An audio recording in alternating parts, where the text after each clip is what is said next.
P. The dig site. Trappist 1 system. The light on Trappist 1 never felt quite right. Not darkness, not daylight. Something in between that never resolved into either. The star hung low and dim, casting a permanent reddish wash across the landscape, flattening depth and stretching shadows farther than they should. It was the kind of light that made experienced workers check their instruments twice, because their eyes had stopped being reliable about distance and texture within the first week of arrival. The colony lived in that half-light and had stopped questioning it. Jalen Ortiz had stopped noticing it, at least consciously. He stood beside the excavation rig with one hand resting on the control panel, watching the cutter chew steadily into the ground. Dust rose in slow, lazy plumes, hanging longer than it would have on Earth, before settling back across the worksite in the thin atmosphere. Another expansion zone. Housing demand had outpaced projections again. It always did. Depth check, someone called from the monitoring station. 2.1 meters, Jalen replied, glancing at the readout. Same composition. Nothing weird. That last part was habit. You said it even when no one asked, because the times you didn't say it were the times something turned out to be weird, and then you wished you had. Foreman Kira Mendez stepped up beside him, helmet tucked under one arm, eyes tracking the data stream on the secondary display. She read excavation feeds the way other people read faces. "Keep it smooth," she said. "Clear this section and we can start foundations by morning shift." Jalen nodded and adjusted the cutter's pressure. The arm dipped slightly, grinding deeper into the reddish-gray soil. The ground here was ideal. Old, stable, predictable. They had chosen the site precisely because the survey data showed nothing unexpected. The cutter slowed. Not abruptly, not violently, just resisted, the way it resisted when it encountered a density change. Except the pitch was wrong. A subtle flattening of the sound that did not match rock. Did not match consolidated sediment, did not match anything they had encountered in the past week of work on this section. Jalen frowned and eased back on the controls. The arm lifted free. The sudden quiet drew attention, as sudden quiet always did on a work site. Kira looked over. "What do you hit?" Jalen shook his head. "Not sure. Didn't feel like rock." A few crew members drifted closer, boots crunching lightly across the packed surface. Work on a site like this paused for 2 reasons. Problems, or something worth looking at. The way people were moving, it was not yet clear which category this belonged to. "Old survey miss?" someone suggested. "Maybe," Jalen said, though his voice did not carry much conviction. He grabbed a manual probe and dropped into the shallow pit, boots sinking slightly into the loose soil the cutter had turned up. The exposed area didn't look like much. Compacted earth, slightly darker where the blade had scraped across it. He drove the probe down with practiced efficiency. It stopped, not gradually. Clean, like hitting plate steel at depth. He pushed harder, putting his weight behind it. Nothing. The probe was not going anywhere. He pulled it back out and looked up at Kira. "Yeah, that's not standard." She slid down beside him without being asked. "Clear it." They worked by hand from that point onward, brushing soil away with tools and gloves rather than cutting through it.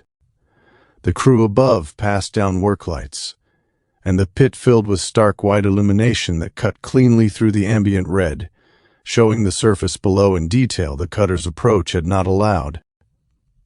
At first it was just texture, then shape, then something else entirely. What they uncovered wasn't rock. It wasn't metal either, not anything Jalen could place in a category he'd worked with before. The exposed surface was pale and stone-like, but it was nothing of either, and it wasn't smooth, it was carved. Across what they had cleared, fine ridges and recesses ran in patterns that did not resemble erosion or stress fractures. Whorls and arcs, tight bands of repeated motifs, a long curving figure that traveled the length of the visible surface and disappeared back into the soil at either end. The patterns were dense without being chaotic. Whoever had made them had been thinking in passages, symbol following symbol, line following line, a script or a record laid down in a way that asked to be read.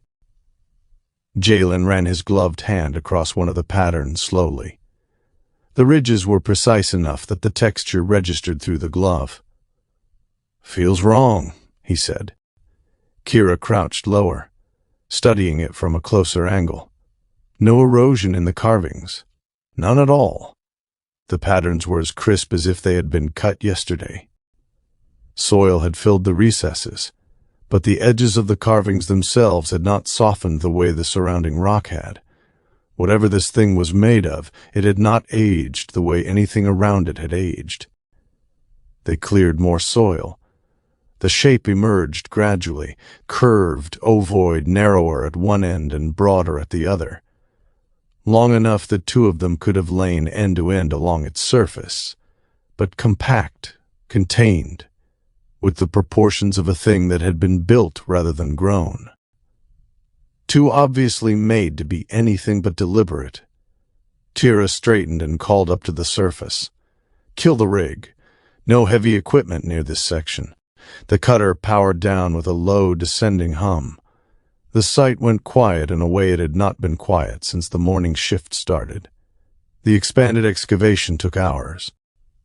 They widened the pit by hand, passing tools and lights down as more crew cycled in to see what had stopped the work.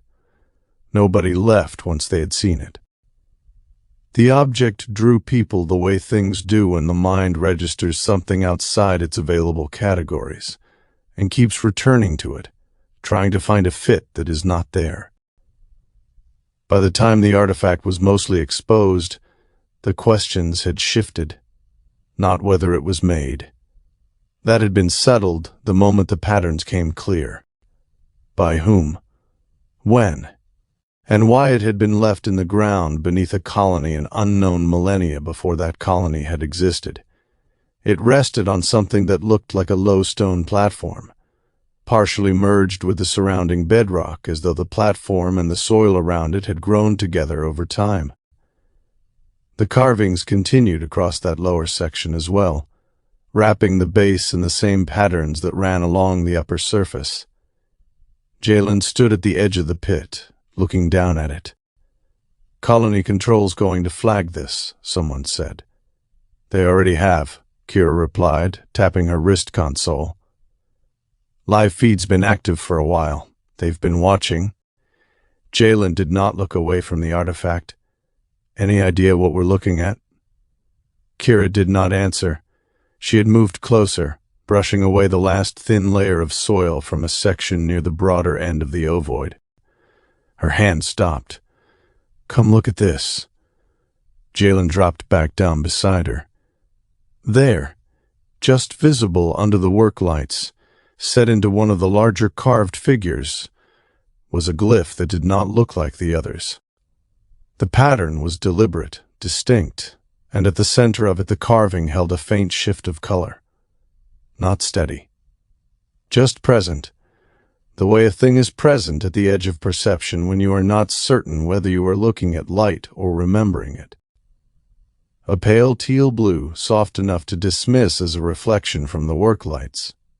Except the work lights were white. Jalen looked at Kira. Kira did not look at him. She pressed the comm at her wrist. "Colony Control. I've got a glyph showing color. I am not interpreting that. I am reporting it." A pause on the other end. Then a voice came back, careful and even, negative. "Observe only. No contact beyond surface clearing. Stand by for relay." Jalen let out a quiet breath. He was not entirely sure why the instruction relieved him. Only that touching it had felt like a bad idea from the moment his glove had first crossed its surface, and it continued to feel that way in a manner he could not have articulated. They stood at the edge of the pit for a while after that. Nobody said anything. The artifact did not react to their presence. No further change in the glyph, no sound, no movement. The faint color in the carving held its place, neither brightening nor fading, as if it had always been there, as if it would always be there regardless of what anyone standing beside it decided to do. "Was this buried?" one of the crew asked finally. Jalen shook his head. He looked at the surrounding layers, the compacted sediment, the undisturbed strata above and to the sides, the natural accumulation of material that told a geological story he had been reading versions of for 15 years. Everything about the site spoke of time and pressure, and the slow, patient work of a planet depositing itself layer by layer across centuries. Then he looked back at the artifact. No wear, no erosion, no sign of participation in the process that had produced everything around it. "No," he said, voice dropping to something closer to conversation than announcement. "This wasn't buried." Kira looked at him. Jalen kept his eyes on the carvings. It was already here. Everything else settled on top of it. No one touched the artifact. No one tried to read the carvings beyond what could be made out under the lights. No one knew how to, and the instructions from Colony Control were clear, and beyond both of those things was the simpler fact that standing beside it felt like standing beside something that was waiting, rather than something inert. The questions the site produced did not resolve themselves. They accumulated. Jalen climbed out of the pit and stood back, looking down at the artifact from the surface level. From this distance it looked smaller than it had up close. The scale of the excavation made it look almost modest. Just a carved ovoid resting on a low stone platform, lit by white work lamps, marked at one end by a single glyph holding a color it had no business holding. It did not look threatening. It did not look active. If anything, it looked finished, complete in itself, like something that had already done what it was made to do, or like something that had been waiting for a specific condition to be met. And the condition had not been met yet. Above the site, the dim red light of Trappist 1 held steady across the landscape. The wind moved lightly, lifting thin wisps of disturbed soil from the excavation's edge and carrying them off across the surface. And in the pit below, surrounded by lights and tools and the quiet presence of people who had run out of things to say about it, the artifact remained silent. The faint color in the glyph did not. One, already underway. The first thing you notice about Mars from orbit is how small it feels. Not physically, you know the numbers, you have seen the data. But looking down at it from Leonov Station, with traffic lanes wrapped around it and shipyards hanging in space like scaffolding around a world, it feels contained, managed, like something humanity had already solved. That was not always the case. Mars finished terraforming about 30 years ago. Before that, it was the planet your grandparents had grown up looking at in textbooks. Frozen, dead, the color of dried iron. From orbit now, it looks like the American Southwest taken whole and applied to a planet. It is not Earth. It is not paradise. It is the Southwest United States rendered onto another planet. A place humanity built one slow piece at a time and now mostly takes for granted, the way people always take for granted the places they grow up. That part still amazes me when I take the time to look. "Captain?" Bishop's voice pulled me back. I leaned forward in the chair, letting Mars blur out of focus as the bridge reassembled itself around me. "Yeah?" "Station traffic is requesting confirmation of our departure window." I checked the board out of habit. We were not going anywhere yet. "Tell them we're still on hold." "Already did. They're asking how long. Tell them we'll let them know when we know." A brief pause. "Understood." Leonov Station could wait. Whatever we were about to get, they could not. She did not push it. That was one of the things I liked about Lieutenant Amanda Bishop. She was already in the helm seat like she had been born there. Hands steady, eyes moving across multiple displays without losing track of any of them. The children core integrated into her station ran faster than anything I had trained on at the academy, and watching her work, it still impressed me. Behind me, I heard Kemov shift his weight. You did not need to look at him to know what was coming. We are not combat ready. As though he had not said it twice already in the past hour. I did not turn around. We're not at war. Not yet. That is not the point. With him, it was always the point. First Lieutenant Mikhail Kemov, Marine Detachment Lead, or he would be once the rest of his people actually came aboard. Right now, he had 3 Marines and a complicated relationship with patients. Incomplete personnel. Incomplete readiness. Unknown mission parameters. Yeah, which meant whatever came next would not wait for us to be ready. He waited for more. I did not offer any. After a moment, he exhaled through his nose and went quiet. Progress. To my right, Himura stood near the science station, reviewing something on a tablet. Dr. Nara Himura did not speak unless she had something worth saying, which I appreciated more than the constant chatter of other crew members. Calm, observant, tracking everything without performing it. When she caught my glance, her eyes held mine for exactly 2 seconds before returning to her work. Just long enough to acknowledge me, just brief enough to leave me wishing for a 3rd second.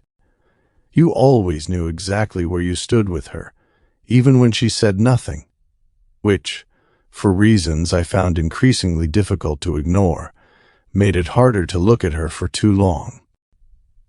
I moved on before Kemov noticed. Captain, a lighter voice this time, quick and precise. Favi was at one of the auxiliary interfaces tied into the main computer core, her small frame nearly swallowed by the console.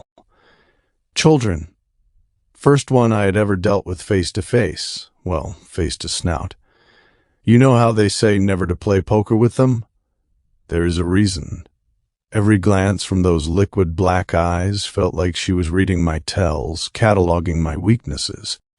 Only came up to my sternum, but the way she carried herself. Whiskers twitching, tail swishing with controlled precision. You would swear she was looking down at you from 6 feet up. Evolution's funny that way. Earth got regular old rats. Some distant rock got her. Core integration is holding. No instability detected across shared architecture. Good.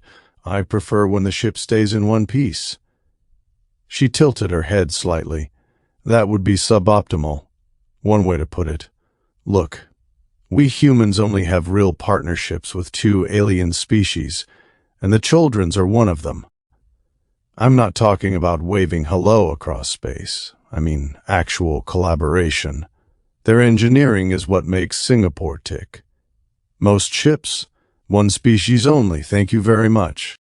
And ship design? Forget about it. Nobody mixes and matches alien tech. So Singapore is either humanity's shining achievement or some brass's pet project that might blow up in our faces. Your call. On the left side of the bridge, Varos had half his body inside an access panel, as if it were his natural habitat. Lenian, he spoke without looking up. Your definition of holding is optimistic. The drive is stable but not calibrated to your preferred tolerances. My tolerances keep us alive. They reduce efficiency. Efficiency isn't my first priority. He pulled himself out of the panel and straightened to his full height. Taller than me. Broader. Built by a harsher world, because that is exactly what had shaped him. Varos crossed his arms and looked at me steadily. You prioritize survivability over performance. Every time?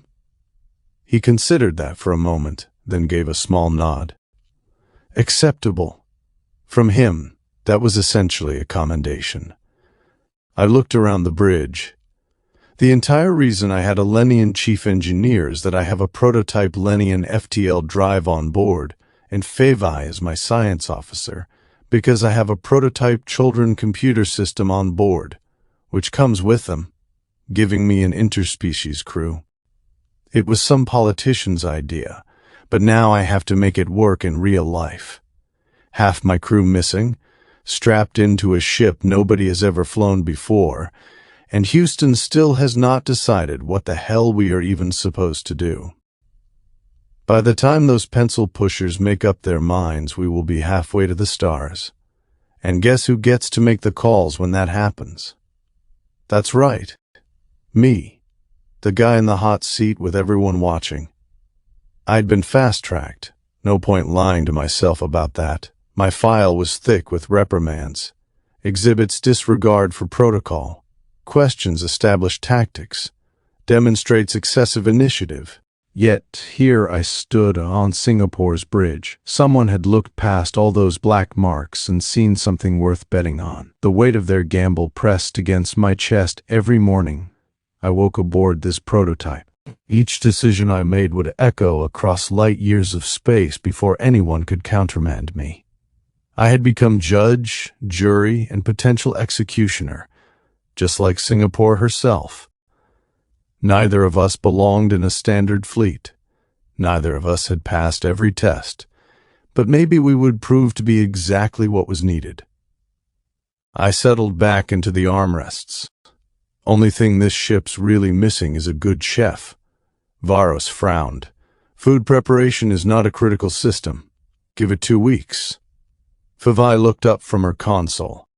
Human morale correlation with food quality appears unusually strong. I pointed at her. Exactly. Kimov muttered something in Russian that I did not need translated. Himura did not look up from her tablet, but the corner of her mouth moved. I turned back to the viewport. Leonov Station wrapped around us. Busy, controlled, efficient, everything in its place. For now. Out here, that never lasts long. 2. The signal.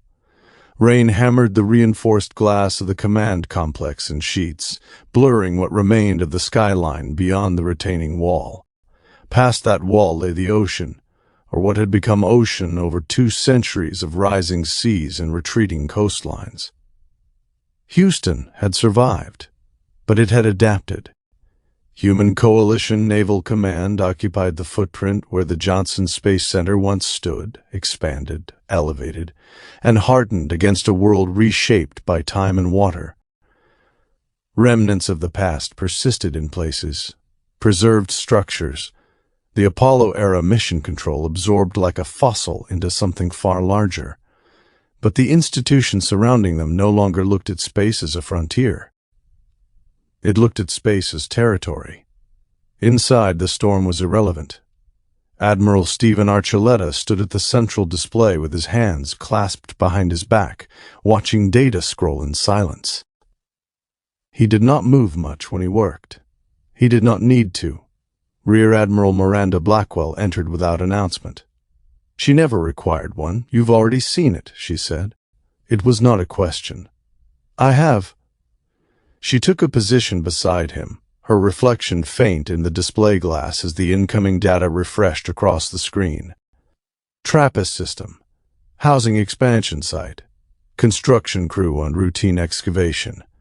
The imagery cycled, grainy at first, sharpening through enhancement passes, until the shape resolved into something unambiguous. A structure with whorls and arcs that resembled glyphs, and a larger glyph that had a light blue illumination, fundamentally wrong in the way only one other thing humanity had ever encountered had been wrong. Not natural, Blackwell said. No, not human, definitely not. The words settled into the room without drama. Neither of them needed to elaborate. Humanity had found exactly one thing like this before, and that discovery had rewritten the trajectory of the species. Blackwell moved to an adjacent panel. Courier drone arrival? 6 minutes ago. Direct from Trappist, priority routing, highest classification. They didn't waste time. The drone had already been processed. Its shell secured, its data package decrypted and distributed across command-level displays throughout the facility. Images, telemetry, initial scans, and one conclusion that required no interpretation. They had found something. Again, Blackwell crossed her arms. You're thinking the same thing I am. Archuleta kept his eyes on the display.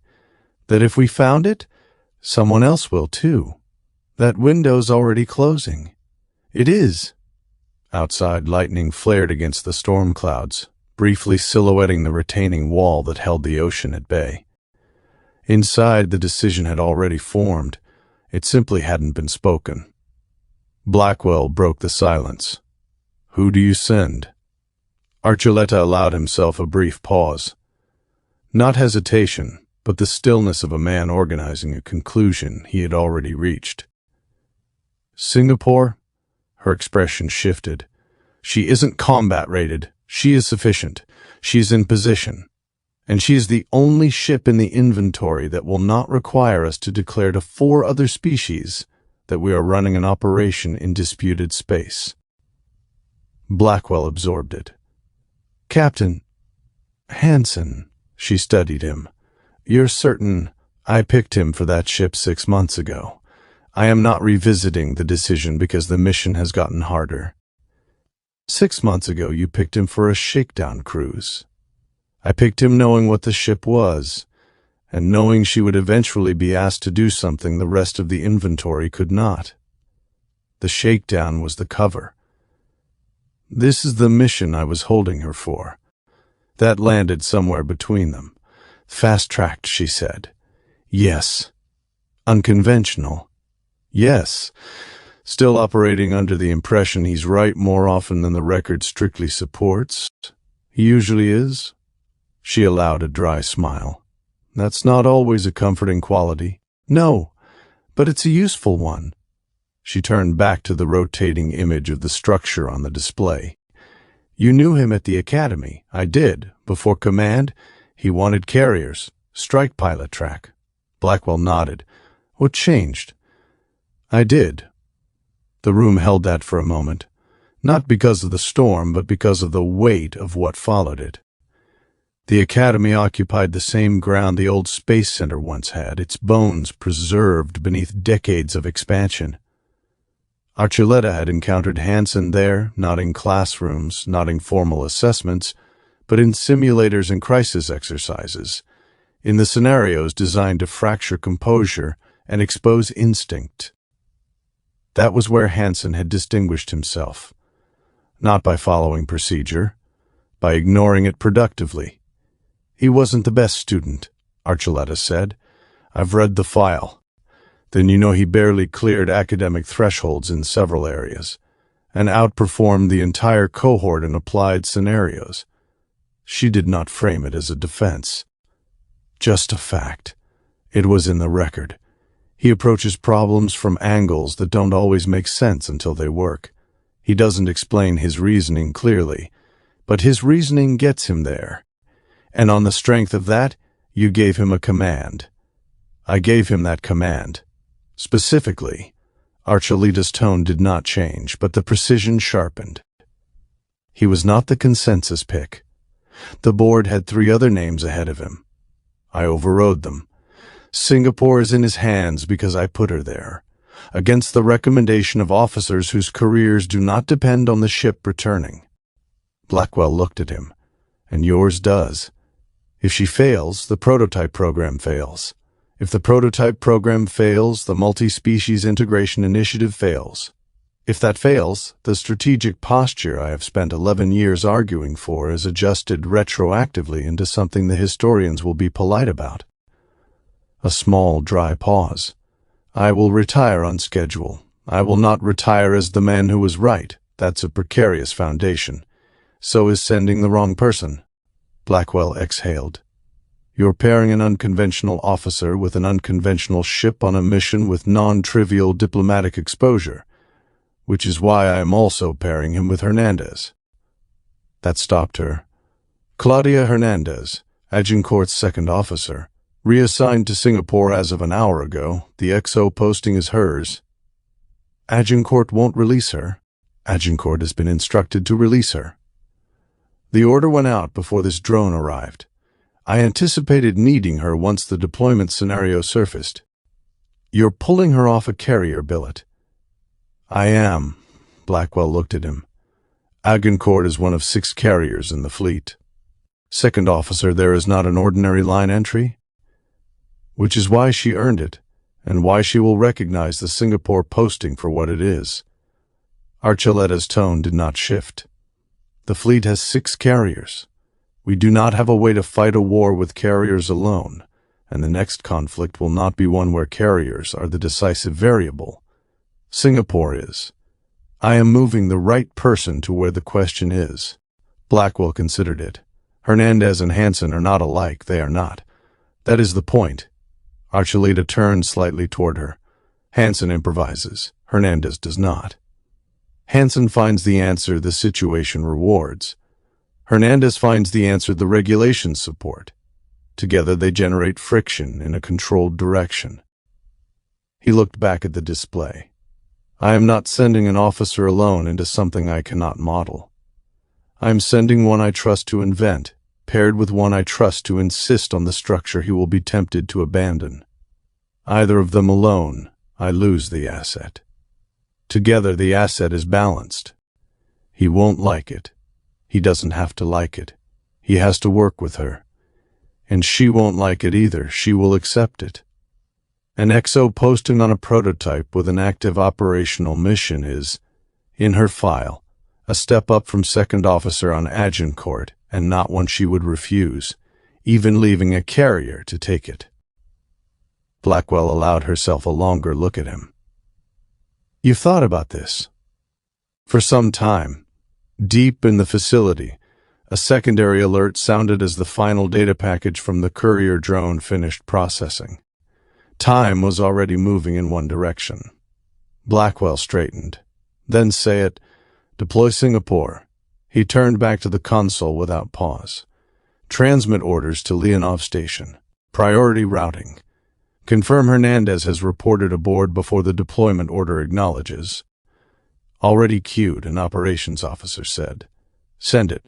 The command went out, encoded, compressed, directed across the distance between systems. Not instantaneously, but fast enough. Fast enough that it might still matter. Blackwell watched the transmission confirmation register across the display. Let's hope your instincts hold. Archuleta's expression did not shift. They usually do. Outside, the storm continued to press against a world already transformed by choices made generations before. Inside, humanity quietly made another one. And the man who had made it understood, without saying so, that he had also bet his own remaining career on a captain who had never once needed permission to do what he thought was right. 3. Last pieces. Leonov Station always felt like it was holding its breath. Not because it was quiet, anything but. Outside the hull, tugs and inspection craft and supply shuttles moved in tight, controlled patterns like a mechanical ecosystem that had forgotten how to sleep. Inside was different. Inside, everything felt paused, the way a place feels when it knows its residents don't plan to stay. Ships came to Leonov to be built, fixed, or assigned. And then they left. Captain, Bishop from the helm. Inbound shuttle cleared for approach. Transponder confirms Lieutenant Commander Hernandez. I leaned forward. About time. Behind me, Kimov shifted. Now we become closer to operational. Careful. You almost sound optimistic. I am not optimistic. I am less dissatisfied. High praise. I stood. Let's go meet her. The elevator ride down to the shuttle bay gave me just enough time to think about who was stepping off that shuttle. I had not asked for Hernandez. That was the part I kept circling back to. Archuleta had paired me with her specifically, and the order had not arrived as a recommendation. He had told me plainly that her assignment was non-negotiable. The XO chair on Singapore was hers, and if I had a problem with that, I had a problem with keeping the command. He had not phrased it as a threat. He had not needed to. He had simply put the two facts next to each other and let me draw the conclusion myself. I had drawn it. I had not raised an objection on the record, which Archuleta had probably expected. I had also not raised one off the record, which he had probably expected too. The man read people like other officers read tactical displays, and he had read me correctly. I was going to take the command. I was going to accept the XO he assigned me, and I was going to make the arrangement work, because the alternative was not taking the command at all. That did not mean I had to like it. It also did not mean Hernandez had to like it. She was Agincourt's second officer, one of 6 carriers in the fleet, and the Singapore posting was her first XO billet. A promotion, technically, coming attached to a captain whose file was thick with reprimands and a prototype hull nobody had flown before. Whether or not she had been told the assignment was non-negotiable on her end, she was sharp enough to have worked out the structure of it on her own. We were both about to meet someone we had not chosen, on terms set by the same man, with the implicit understanding that neither of us got to refuse. That was the professional arrival. The other arrival was a different kind of problem. That one was personal. The academy years had a way of grinding you thin. Starched uniforms, rigid schedules, voices barking orders for the sake of hearing themselves bark. When it got bad enough, I'd vanish. Short shuttle hop to Lafayette, walk 3 blocks off the pad, and push open a door into Boudreaux's where the windows were fogged with steam, and the air smelled like 3 generations of cooking done in a place that didn't care what rank you held. Gibby found me there my 3rd visit, slid a cold Abita in front of me without asking. "Academy boys back," he said. "Still hiding?" "Just eating." "Bullshit. You taste like you're looking for something." He wasn't wrong. I kept coming back. He kept refilling my plate and not asking questions, which was its own form of question. And by graduation, Gilbert Boudreaux had heard more about my doubts and small victories than anyone I'd gone through the program with. His family owned the restaurant. The floor was his. The gumbo bubbled all day, and the jambalaya changed with whatever the morning market had delivered, and nobody in that kitchen wrote anything down. Years later, when I mentioned I needed a chef, it wasn't really a joke. The elevator doors opened onto a bay already mid-pressurization. 2 of our shuttles sat secured in their cradles, hulls gleaming under the bay lights. Between them, the Leonov transfer shuttle had just finished docking, its hatch cycling open as we approached. Hernandez stepped out first. She took in the room in a single pass, confident, direct, wasting nothing. I stepped forward. "Lieutenant Commander?" "Captain." Her handshake was firm and grounded. "Good. I was starting to think Agincourt didn't want to let you go." "They didn't. I left anyway." The way she said it told me a few things at once. She had not been given a clean choice either. She had made the one she had the same way I had made mine. Whatever she felt about the assignment, she had brought it aboard with her, and was not planning to spend any of our first conversation about it. She scanned the bay with a practiced eye. "Tighter than I expected for a prototype. That's because it is good, less room for people to get lost." Kimov moved up beside me. He and Hernandez exchanged names without ceremony or warmth, which from Kimov meant the introduction had gone well. "You're Marines?" she asked him. "Partial detachment. Remainder pending." She didn't love that. She didn't argue it either. Instead, she looked back at me. "Who else am I waiting on?" I nodded toward the hatch. "You'll see." A shadow filled the opening. Then a large frame came down the ramp with the easy confidence of a man walking into a room he'd already decided was his. "Pete Hansen," Gibby said, grinning. "You finally got yourself a ship." I laughed. "The first real one in days." "Yeah. And you finally left Lafayette? Don't act like you didn't drag me out here. That's not how I remember it. That's exactly how it happened. You kept showing up, talking about how bad the academy food was, how nobody up there understood real cooking. Then one day you said, "You ever think about taking this show on the road?" Hernandez raised an eyebrow in my direction. "You recruited him?" "I made a suggestion." Gibby snorted. "He made a pitch." He stepped fully onto the deck and looked around, already measuring counter space and ventilation. "Not bad. Tight, but I've worked smaller kitchens. You'll have a proper galley. Open to the mess? Good. People need to see the food, smell it coming. Anticipation's half the meal." Kimov's expression suggested he found this philosophy deeply impractical. "Food does not improve combat effectiveness." Gibby turned to him without rushing it. "Son, you ever try fighting hungry?" Kimov had no answer for that. Fevai's voice came over the bay comm from her station upstairs, crisp and on cue. Human performance metrics indicate measurable improvement when morale is supported through consistent nutrition. I pointed at the nearest speaker. "Science." Gibby grinned. "I like her already." Hernandez watched the whole exchange with her arms crossed. "This is your crew dynamic?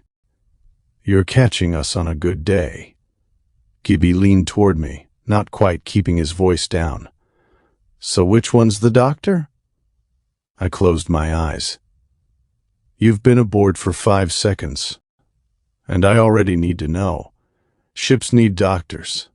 Kitchens need critics." He glanced past me. Himura had stepped into the bay quietly, the way she did everything. Gibby's whole register shifted when he saw her, the theatrical half-flirt folding back into something that was actually polite. "Doctor, pleasure's mine." She inclined her head. "Welcome aboard." Hernandez leaned close enough to keep it between us. "This is going to be interesting. That's one word for it. Captain." Bishop through the comm. The room came back to focus. "Go ahead, priority transmission from Houston.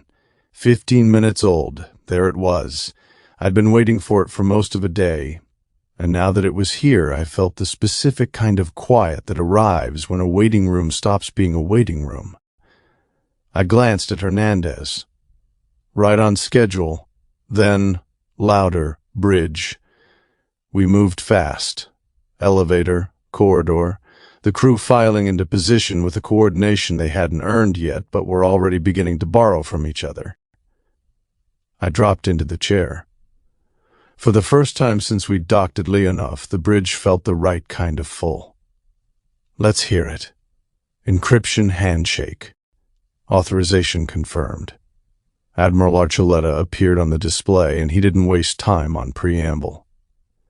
"Captain Hansen, you are ordered to deploy immediately to the Trappist system. An alien artifact has been discovered during a colony expansion operation. You are to investigate, secure the site, and assess any threats. A beat. Additional intelligence suggests potential hostile interference. You are authorized full operational latitude." The transmission cut clean. I pulled the attached video and telemetry onto my tablet and let the silence hold for exactly 1 second. Full operational latitude was the phrase you used when you didn't know what you were sending someone into, and you didn't want to admit it in writing. I'd heard it twice in training scenarios. I'd never heard it in an actual order. I looked around the bridge.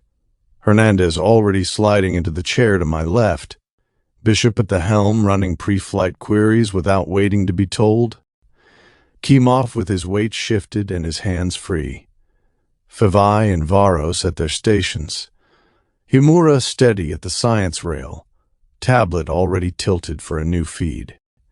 And Gibby, I realized, standing in the bridge doorway because nobody had thought to tell him not to, taking it in with the same careful assessment he'd given the shuttle bay. He caught my eye, gave me the smallest nod, and stepped back out toward the galley without saying anything. I allowed myself a small smile. All right. I leaned forward. Let's go to work. Helm, send confirmation to Houston acknowledging receipt and request permission to undock. Ready, Bishop said. Beyond the viewport, Leonov Station held steady. Patient, unchanging, already beginning to belong to something we were no longer part of. We were finally moving.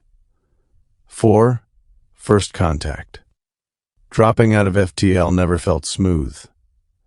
The transition itself was almost unsettlingly clean. One moment you were between stars, moving through a geometry that human mathematics could describe but human senses couldn't fully process. And the next you were back in normal space, as if the distance had never existed. No gradual deceleration. No physical sensation of crossing a threshold.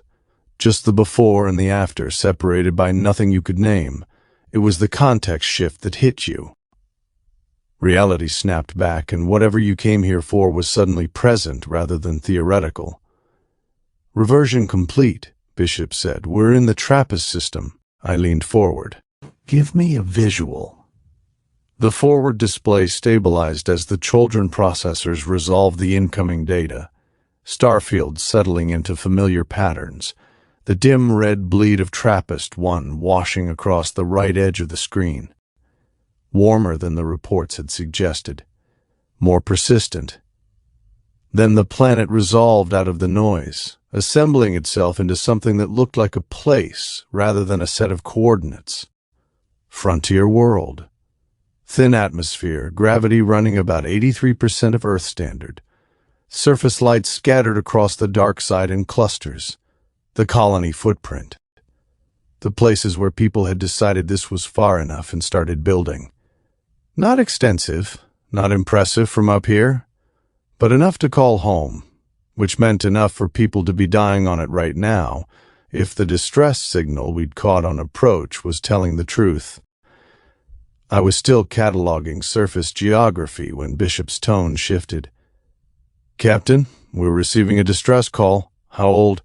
20 minutes minimum. Colony relay delay plus recording time. 20 minutes was a long time in a firefight. Long enough for positions to change, for people to die, for whatever tactical situation had existed when that call went out to have become something different. The question wasn't what had been happening when they recorded it. The question was what was happening now. Put it through. The bridge lights dimmed. Static first. The grainy quality of a signal that had been bounced through emergency relays rather than clean channels. Then it resolved into a face. A man in partial combat gear. Helmet off. Face streaked with sweat and dust and something darker along one cheekbone that might have been dried blood. Behind him, smoke rising from something out of frame. The orange flicker of something burning. He was pressed against a wall with his back to whatever was happening behind him, and he wasn't wasting time. This is Trappist Colony Militia. Anyone receiving. We are under attack. Repeat, under attack. A distant impact shook the frame hard enough that he had to catch himself against the wall. He steadied and kept going. Unknown hostiles, heavy weapons. Structures already hit. We are falling back toward the excavation zone. Another explosion. Closer. He flinched, the involuntary response of a nervous system running ahead of its training. But he didn't stop. If anyone is in system, we need immediate assistance. We cannot hold this position. The transmission glitched. A fractured second of static. Then came back. They're after the site. Whatever we dug up, they knew exactly where to go. Gunfire echoed clearly in the background now. The distinctive crack of energy weapons discharge that no translation layer could soften. His voice dropped half a register, the way voices drop when someone is trying to keep sound from traveling. They're not raiders. This is coordinated. They came in with a specific objective, and they're executing it. These are professionals. A sharp burst of light flared behind him. He turned toward it, instinct faster than discipline. That was the last clear frame. God help us! The transmission cut, not degraded into static. Cut. The bridge held a specific silence after it ended, the kind that forms when a room full of people has just been shown something they can't unsee and is working out what it means for their next decision. Hernandez was the first to move. She closed the playback frame on her display and pulled up a tactical overlay of the colony coordinates without being asked.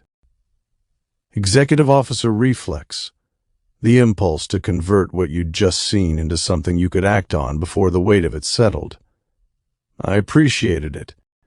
I'd been counting on that reflex being in the room. 20 minutes minimum, I said. More likely 25, Bishop said. Relay delay plus the recording itself. That clip ran at least 90 seconds. Whatever we just watched is older than what we're looking at, which meant the situation on the ground had been developing for the better part of half an hour since that man's last transmission. In a firefight, half an hour was enough time for entire positions to collapse. I turned to the science station. Favai, full sensor sweep. Tell me what's in this system. She was already working. The Children Corps pulled a passive sensor picture of an inhabited star system in 11 seconds. Orbital space is not empty, she said. Define not empty. Unknown cruiser-class vessel. Configuration does not match human coalition design. Does not match any registered civilian registry. Holding position in high orbit, approximately 40 degrees ahead of the planet's rotation. A beat. It has been there for some time. Station keeping only. No main drive signature. Show me. The display shifted. The planet dropped to a secondary frame, and a new image resolved in the primary. A silhouette rendered from passive returns into something detailed enough to read. Angular. Predatory in the way ships become predatory, when every design decision prioritizes capability over appearance. No smooth lines. Weapons systems built into the hull rather than mounted on it. Reinforced forward plating. A ship built by people who expected it to take damage and expected to keep fighting after. In my peripheral vision, Veros leaned toward his console. I recognized the structural pattern, he said. His voice had gone flat in the way Lennian voices went flat when they understood the weight of what they were about to say. I kept my eyes on the silhouette. Say it, killer. The word changed the shape of everything in the room. Hernandez shifted beside me, not visibly alarmed. She wasn't the type, but her attention had sharpened. That complicates things considerably. Yeah, it does. She pulled a diplomatic reference onto her display. Treaty status, formal but limited. Mutual recognition, non-aggression clause, no active alliance. Trade permissions at designated contact stations. Cool peace is the generous description, I said. Barely above armed neutrality is the honest one. Hernandez glanced at me. I remember the history lesson in high school, the sanitized version. Give me the other one. First contact with the Kellar wasn't a handshake. We ran into each other in deep space before either side knew who they were dealing with. They reacted the way a military culture reacts to an unknown ship in unclaimed territory. We reacted the same way. It escalated fast. Outcome, Favai asked from her station. Brief engagement. Both sides disengaged. Not because either side decided to be reasonable, because both sides ran the same calculation at the same time and reached the same answer about where a full engagement ended up. I glanced back toward Kimov. They're stronger, ship for ship, considerably better armed. Faster acceleration in some engagement profiles. Kimov gave one of his definitive nods. They are stronger. Hernandez absorbed that without reacting to it. And yet, here we are, running a coalition prototype into a Keelar-contested system with a crew that's 3 species deep. How old is any of this, really? 20 years ago, we were still rated a Tier 3 spacefaring civilization. 150 years ago, we were still arguing about whether to go back to the moon. She waited. Farside survey found something, I said. Crashed ship. Half buried, intact enough to matter. Nobody ever announced it, and nobody ever will. There are enough layered clearances on that site to keep the public from asking about it for another century. But the technology was real, and the teams working on it didn't actually understand any of it. They just poked at it until something happened, and sometimes the thing that happened taught them enough to poke in a more informed direction the next time. Reverse engineering, Hernandez said. That's the polite word. What we actually did was closer to cargo cult with a physics lab attached. We copied what worked. We tested the edges until we broke them. We lost people doing it. The first 3 FTL prototypes are still classified as training accidents if you ask the wrong questions. But we collapsed about 300 years of normal technological progress into less than 100. I watched the cruiser hold its station on the display. Faster-than-light travel came out of that. Materials science, power generation, a dozen other things that nobody would have predicted in the right order. What we didn't get was faster-than-light communication, which is why courier drones exist and why we still don't know what's happening on that colony right now in real time, and the other species. Once we had FTL, we started meeting people. The Lenians were already spacefaring by 1955 according to our calendar. The Childrens were further along than us, and politely unimpressed. The Kalar were the first species we met, and they didn't care whether we were impressive or not. I nodded at the silhouette. We stumbled into a neighborhood that already had its own weather. We're still learning the forecast. Hernandez took that in. Then, so that ship is, 3 generations ahead of anything we could have built on our own. At least, and whoever's flying it right now may or may not be speaking for their government. Correct. She set her tablet down. Which makes the question. Whether this is sanctioned, I finished. Whether that cruiser is here on Keller authority, or whether it represents something operating well outside official channels. The cruiser held its position. No maneuvering. No active sweeps Fivai had flagged. Just present. Waiting. A ship that had arrived with a plan and was executing it. Any additional fleet presence? I asked Fivai. Negative. No other vessels. No debris consistent with recent arrivals. Only the cruiser. A pause. One ship does not constitute an invasion force. It constitutes either a probe or an independent action. A sanctioned operation would have brought enough ships to hold the system, I said. One cruiser, positioned to support a ground operation rather than to control orbital space. That's someone with an objective, not someone starting a war. Which means we're looking at a faction, a contractor, or an individual with Kalar hardware, who may or may not have official backing. None of those options are clean. Some of them are manageable in ways a government action wouldn't be. Hernandez nodded slowly. Still armed. Still Kalar. Still positioned to make our ground operations significantly more complicated. Yeah, everything's simpler from orbit. I looked at the planet below the cruiser. The scattered colony lights on the dark side. The excavation coordinates Houston had included in our briefing. Somewhere down there, a malicious soldier had recorded a last transmission, and the situation had continued developing without him. Helm, standard orbit, stay well clear of the Kalar vessel's engagement envelope. Course plotted, Bishop said. Executing. We'll have full orbital coverage in approximately 9 minutes. Singapore adjusted with the controlled precision the Lenian drive systems provided. Smooth, efficient, nothing wasted. We weren't charging in.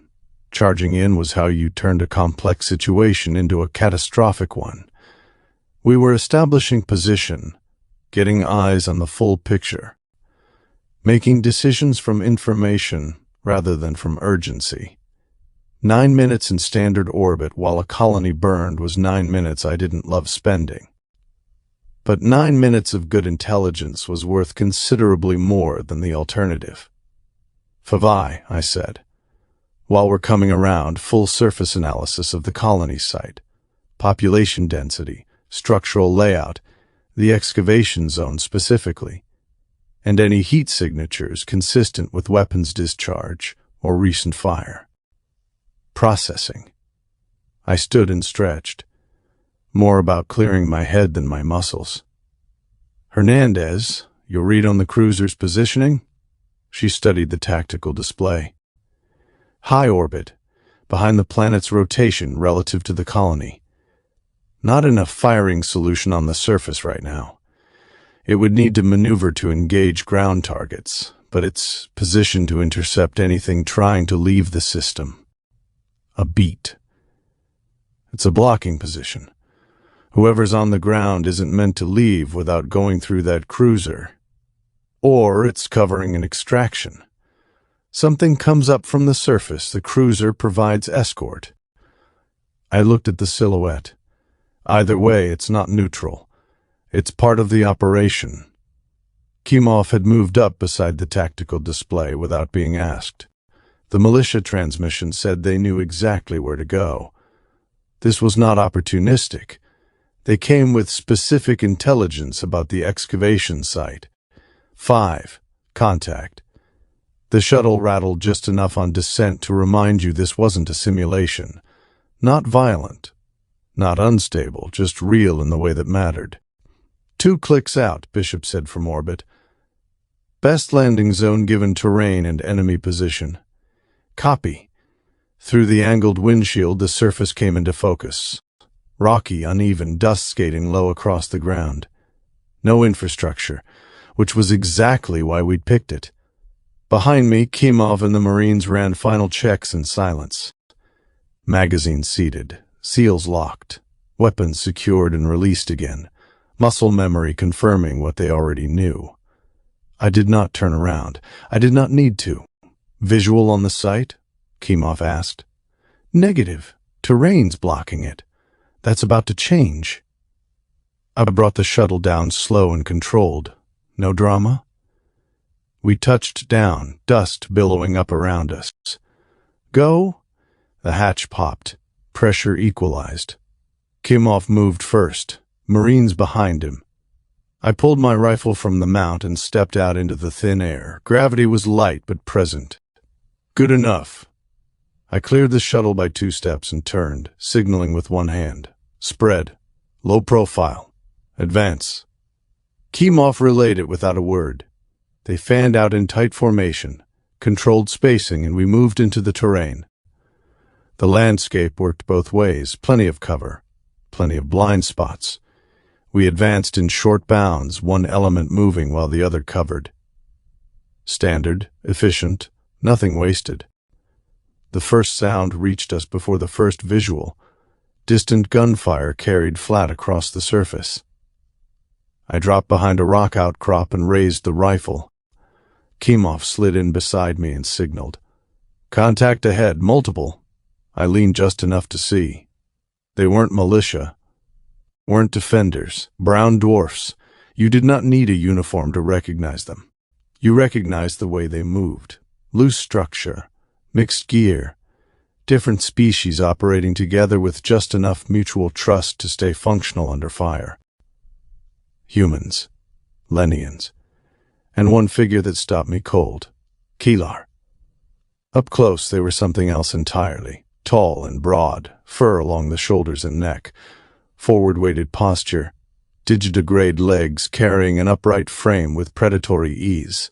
They looked like wolves that had decided to walk like us. Except nothing about them suggested they had borrowed anything from anyone. Every line of that build was its own evolution. I exhaled slowly, confirmed. Brown dwarfs. Kimov nodded. He had already seen it. Mercenary band. Multi-species. Named after the stellar classification. Cold, dense, hard to detect until you were already in the middle of dealing with them. And they were pushing hard toward the excavation site. I raised my hand. Flank. 2 elements. Kimov signaled his Marines, and they split cleanly without a sound. We moved without rushing, using rock and terrain dips to break the line of sight. Every step deliberate, every position covered before the next opened. One of the brown dwarfs spotted us too late. I fired. The rifle discharged with a controlled pulse rather than a kick, the energy bolt snapping toward him. His kinetic barrier flared and absorbed most of it, but not enough. He went down. Return fire came immediately, energy bursts cracking past us and striking rock. "Move!" Kimov barked. We pushed forward. The Marines on the flank opened up from their angle, forcing the mercs to split their attention, break formation, and give ground. They were not trying to hold. They were buying time for something behind them. "Push them," I called. We did. Short bursts, controlled advance, cover, and move again. The Kalar among them was the last to fall back, turning to hold position longer than the others, returning fire with a precision that told me this was not just muscle. That was discipline. Then he moved too, back toward the site. We crested the final ridge. The excavation zone spread out below us and my stomach dropped. Equipment scattered. Structures hit. Signs of a fight that had already resolved before we arrived. And at the center of it, where the artifact should have been, an empty hole. "Too late," Kimov said quietly. I was already looking past it. There, a shuttle, Kalar design, angular and heavy in the way everything they built was functional before it was anything else. The cargo ramp was sealed, engines warming, and standing at the base of it, watching us come over the ridge, was a single figure. Even before the name surfaced from his dossier, I knew who I was looking at. Trihil. Big, even for a Kellar. The kind of presence that did not come from size alone. It came from someone who had never needed to perform authority because it had never been in question. He was unarmed. That was deliberate. I stepped forward and lowered my rifle just enough to make the point without making a mistake. He saw it. He did not move. "Captain Hansen." The voice carried easily across the distance. Deep, unhurried, the calm of a man who had never in his life been required to raise it. I kept my grip on the rifle. He had used my name without checking a record, without consulting the figure beside him, without any of the small involuntary tells a person makes when retrieving a fact rather than already holding it. He had walked off that shuttle knowing who I was. "You have me at a disadvantage," I said. "For now. The disadvantage is correctable. You have not made the corrections you would need to." "You attacked a civilian colony?" "No. I retrieved an item left in the ground for someone capable of recognizing what it was. The colony was an inconvenience that resolved itself once it understood the situation it was in." His head tilted, not a tick, a measurement. "Most of the casualties were taken by the people you sent to defend them. There are usually fewer when I am permitted to operate uncontested. That artifact doesn't belong to you. It does now." His voice did not change. "It also does not belong to you.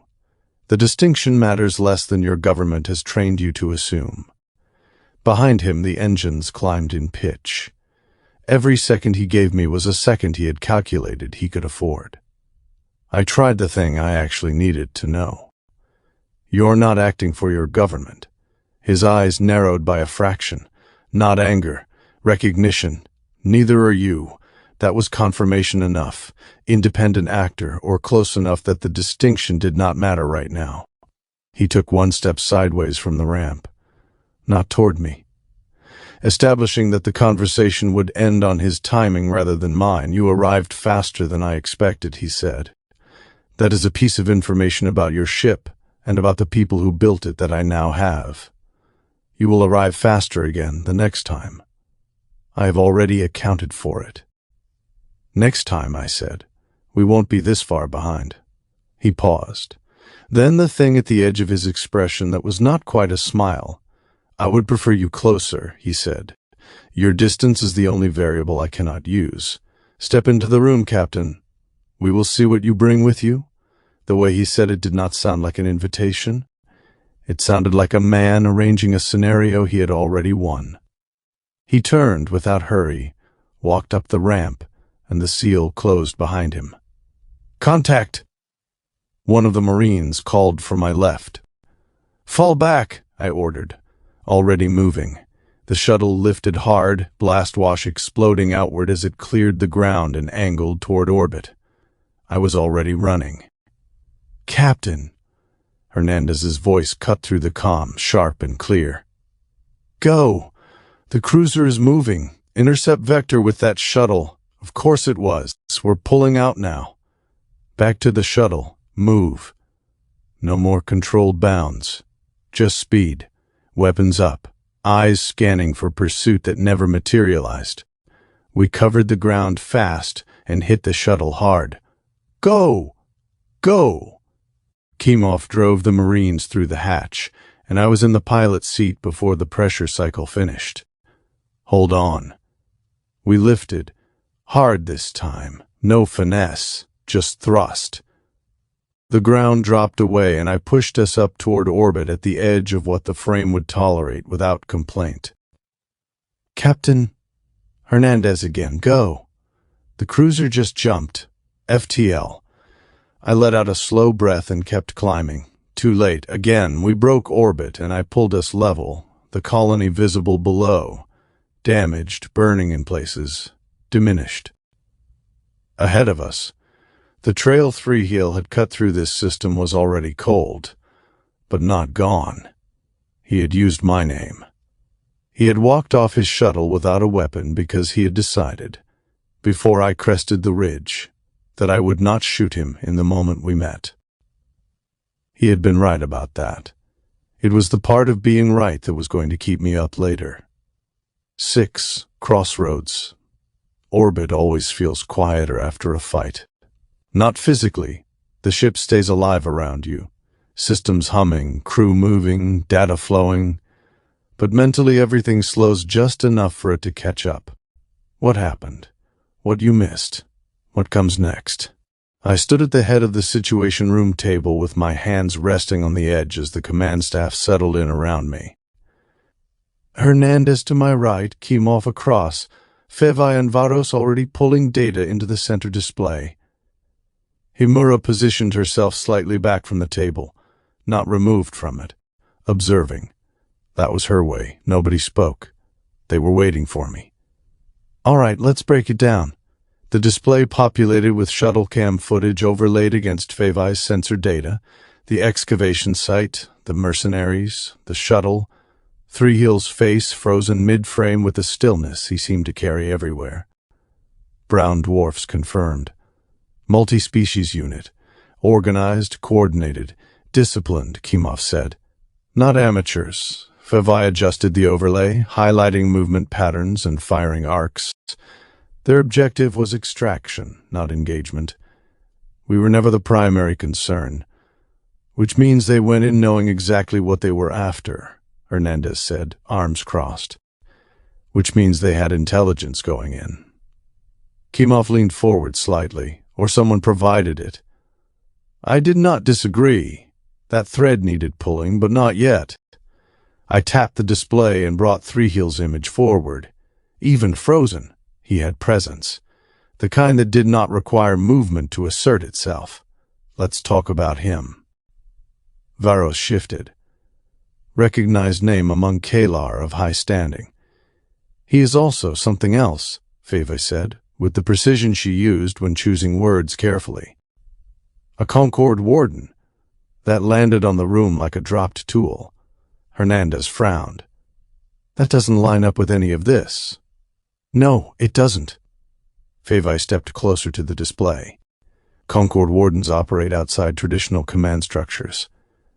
They are granted significant latitude, trusted to stabilize volatile situations, prevent escalation, maintain equilibrium between species. Kimov's expression did not shift, but his tone did. Too much latitude, clearly. They answer only to the Warden Council. In principle, their mandate is balance. I looked at Three Hills' image. Does what happened down there look like balance to you? Silence. No, Hernandez said flatly, and he has a reputation even before today. Results over methods. Collateral damage as an acceptable variable. That's one thing in an active war zone. I pulled up the colony footage alongside Three Hills' image. Damaged structures, scattered equipment, people who had had no idea what they were sitting on top of. This wasn't that. Favai tilted her head slightly. From your perspective, I met her eyes. From any perspective that wants the peace to hold, she considered it, then gave a small nod. Agreed. I straightened up. So here's what we know. Three Hill led a brown dwarf unit onto a civilian colony, extracted the artifact, and cleared the system before we could do anything about it. And we arrived 20 minutes too late, Hernandez said quietly. I let that sit without comment, because there was nothing useful to add to it, which means we do not chase them blind. We go where information lives. Kimov looked up. That narrows it significantly. Less than you'd think. I tapped the display. A new location resolved. A station schematic, unglamorous and utilitarian. Anchor station. The reaction was immediate and varied. Kimov's expression did not change, but something shifted behind it. Hernandez exhaled once through her nose. Of course, she said. Anchor station. Not official, not sanctioned, not remotely clean. But if you wanted to understand what was moving through the underworld and who was moving it, that was where the answers lived. Brown dwarfs run operations through there. Not exclusively, but consistently enough that someone will know something about this job. Varro spoke carefully. It is not a safe environment. No. But I'm not going in to fight. I'm going in to ask questions. Hernandez gave me the look that meant she did not entirely believe that was how it would go. That tends to work out so well. I'll adapt as needed. Something close to amusement moved around the table. Even Kimov seemed to accept it, which from him was close enough to endorsement. We will be prepared, he said simply. Before we move, I added, Houston needs a full picture of what happened here. I raised my voice toward the open doorway. Bishop. Go ahead, Captain. Package everything. Engagement footage, sensor logs, Three Hills ID confirmation, colony damage assessment. Priority courier drone to Houston. Already compiling. Drone ready in 2 minutes. Launch it when it's ready. Full report, and include our intended next move. A brief pause. Anchor station? Let's not surprise them entirely. Understood. Launching now. I looked back around the table. Nobody had anything to add, which meant we were done. Then we move. Hernandez fell into step beside me as we walked back to the bridge. You genuinely think we'll find something there? She asked, keeping her voice low. If someone is moving an artifact of that significance through underworld channels, people are talking about it. That kind of thing doesn't travel quietly. She did not push back on that. We stepped onto the bridge. Bishop was already ahead of me. Courier drone away. Transmission confirmed. Break orbit. I settled into the chair. Set course for anchor station. Course plotted. FTL solution ready on your mark. I looked out at the planet one last time. Damaged, quieter than it had been an hour ago, already receding as we pulled away from it. Somewhere down there a colony was counting its losses and waiting for instructions from a government that did not yet know what had happened to it. We were already past the point where we could help with the first part. Execute? The stars elongated, and the system collapsed behind us. Whatever waited at anchor station, we were already on our way to find it. 7 command decisions.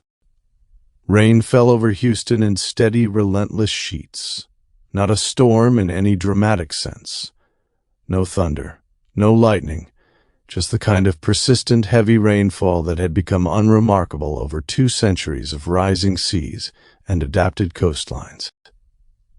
The retaining walls held, as they always did, but the city still carried the feeling of something in permanent negotiation with the water surrounding it. Inside the Human Coalition Naval Complex, built atop the bones of what had once been Johnson Space Center, none of that registered. The atmosphere was cool, dry, and deliberate, sealed off from everything outside by design. Admiral Stephen Archuleta stood at the head of the briefing room table, hands clasped behind his back, watching the display finish rendering the incoming data. Courier drone transmissions always carried a particular gravity. They meant something had happened, something significant enough to bypass the standard communication chain entirely. Senior leadership filled the seats around the table. Fleet admirals, marine generals, strategic command representatives. Rear Admiral Miranda Blackwell stood off to one side with her arms folded, watching the data compile. She did not sit unless the situation required it. "Let's see it," one of the admirals said. The display ran through it in sequence. Footage from the Trappist -1 surface, the militia transmission, the engagement, the shuttle cam. Then Three Heel turning toward his shuttle in the final frame. Silence held the room as it ended. "Well," another admiral said dryly, "that escalated quickly." Archuleta did not respond immediately. He studied the final frame a moment longer, then gave a single nod. Assessment. A Marine general went first. Professional extraction. In and out. No interest in holding ground. Classic brown dwarf contract work. An admiral leaned forward. Coordinated. Disciplined. Their signatures across all of it. Blackwell stepped away from the wall. Three Heel is operating outside his established pattern, though he remains a Concord warden, at least on paper. On paper, one of the admirals repeated. The tone was not approving. He hit a civilian colony, another admiral said. That is not a gray area. That is a clear violation. Agreed. Blackwell held up a hand. Which puts us at one of 2 conclusions. Either he has gone rogue entirely, a second finger, or this situation is considerably larger than our current picture. Neither possibility made the room comfortable. Archuleta moved closer to the table. And Hansen. The display shifted to the mission summary. Engagement report. Decision log. Timeline. Arrived. Assessed. Engaged. Withdrew, the operations officer said. Artifact was not recovered. A brief pause. He has set course for Anchor Station. That produced an immediate reaction. Anchor Station, Vice Admiral Reyes, Fleet, 18 years in regional command, set his stylus down with precision, without authorization, without consultation. A courier drone informing us he had already left. He sent the drone before the FTL jump, Blackwell said. By regulation, that is consultation. By regulation. By practice, it is notification. Archuleta said nothing yet. He was letting the room go where it was going to go. He has had command of that ship for less than a month, Reyes continued. He has taken it into a contested system, engaged a multi-species mercenary unit on a civilian world, made first contact with the most senior Keelar field operator we have a file on, with no diplomatic preparation and no coalition oversight in the room. And his next move is to take a prototype with Lenian and Choldron crew aboard into the largest unsanctioned port in the region. The political exposure on any one of those decisions would be enough to end a career. He has stacked them in less than 72 hours. He is following the only lead available, Blackwell said evenly. He is following the lead he prefers. The Keelar government will hear about Trappist within the week. The Lenian Council will hear within the day. They will both ask which of our captains thought it was acceptable to engage a Concord warden in a shooting incident on a civilian colony, and we will not have a clean answer to give them. Wide latitude is one thing. This looks like absence of supervision. A Marine general, Stratton, 2 seats down, leaned forward. I will say what I think the room is thinking. We picked him for a shakedown cruise. The shakedown turned into a contested operation in 24 hours. He has performed competently in that operation. None of that means he should be the man we leave at the wheel for what comes next. The room held that. Archuleta did not speak for a moment. He had known this conversation was coming since the courier drone confirmed Anchor Station as the destination, and he had decided his answer before he walked into the room. He recognized the moment, Archuleta said, identified the threat, avoided unnecessary friction with the Kalar in a frame where any other reaction would have been the friction, and he is now moving to gather intelligence before committing to further action. He is moving to a port full of arms dealers and information brokers, Reyes said. Where the artifact almost certainly will be discussed, Archuleta replied. Anchor Station is where this lead lives. There is no other lead. We can decide that he should not pursue it. That decision is also a decision. You picked him for this ship, Reyes said. The line was flat. It was not an accusation, but it was the shape of one. I did. Against the recommendation of the board. Against the recommendation of 3 names on the board. Yes. Then this room is going to want to hear, on the record, why you are still satisfied with that choice. A pause. Brief, but felt. Blackwell did not look at Archuleta. She was watching Reyes. I've watched him operate, Archuleta said.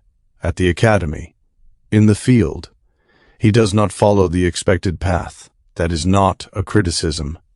He recognizes situations the doctrine has not caught up with yet, and he acts on that recognition before the situation has finished resolving itself. That is the trait we did not have positioned at Trappist when the artifact came up out of the ground. We have it positioned now. And if he is wrong, then he is wrong with a courier drone in our hands and a chain of command intact. He has reported, moved, and reported again. That is the difference between an officer who improvises and one who freelances. He has not crossed that line.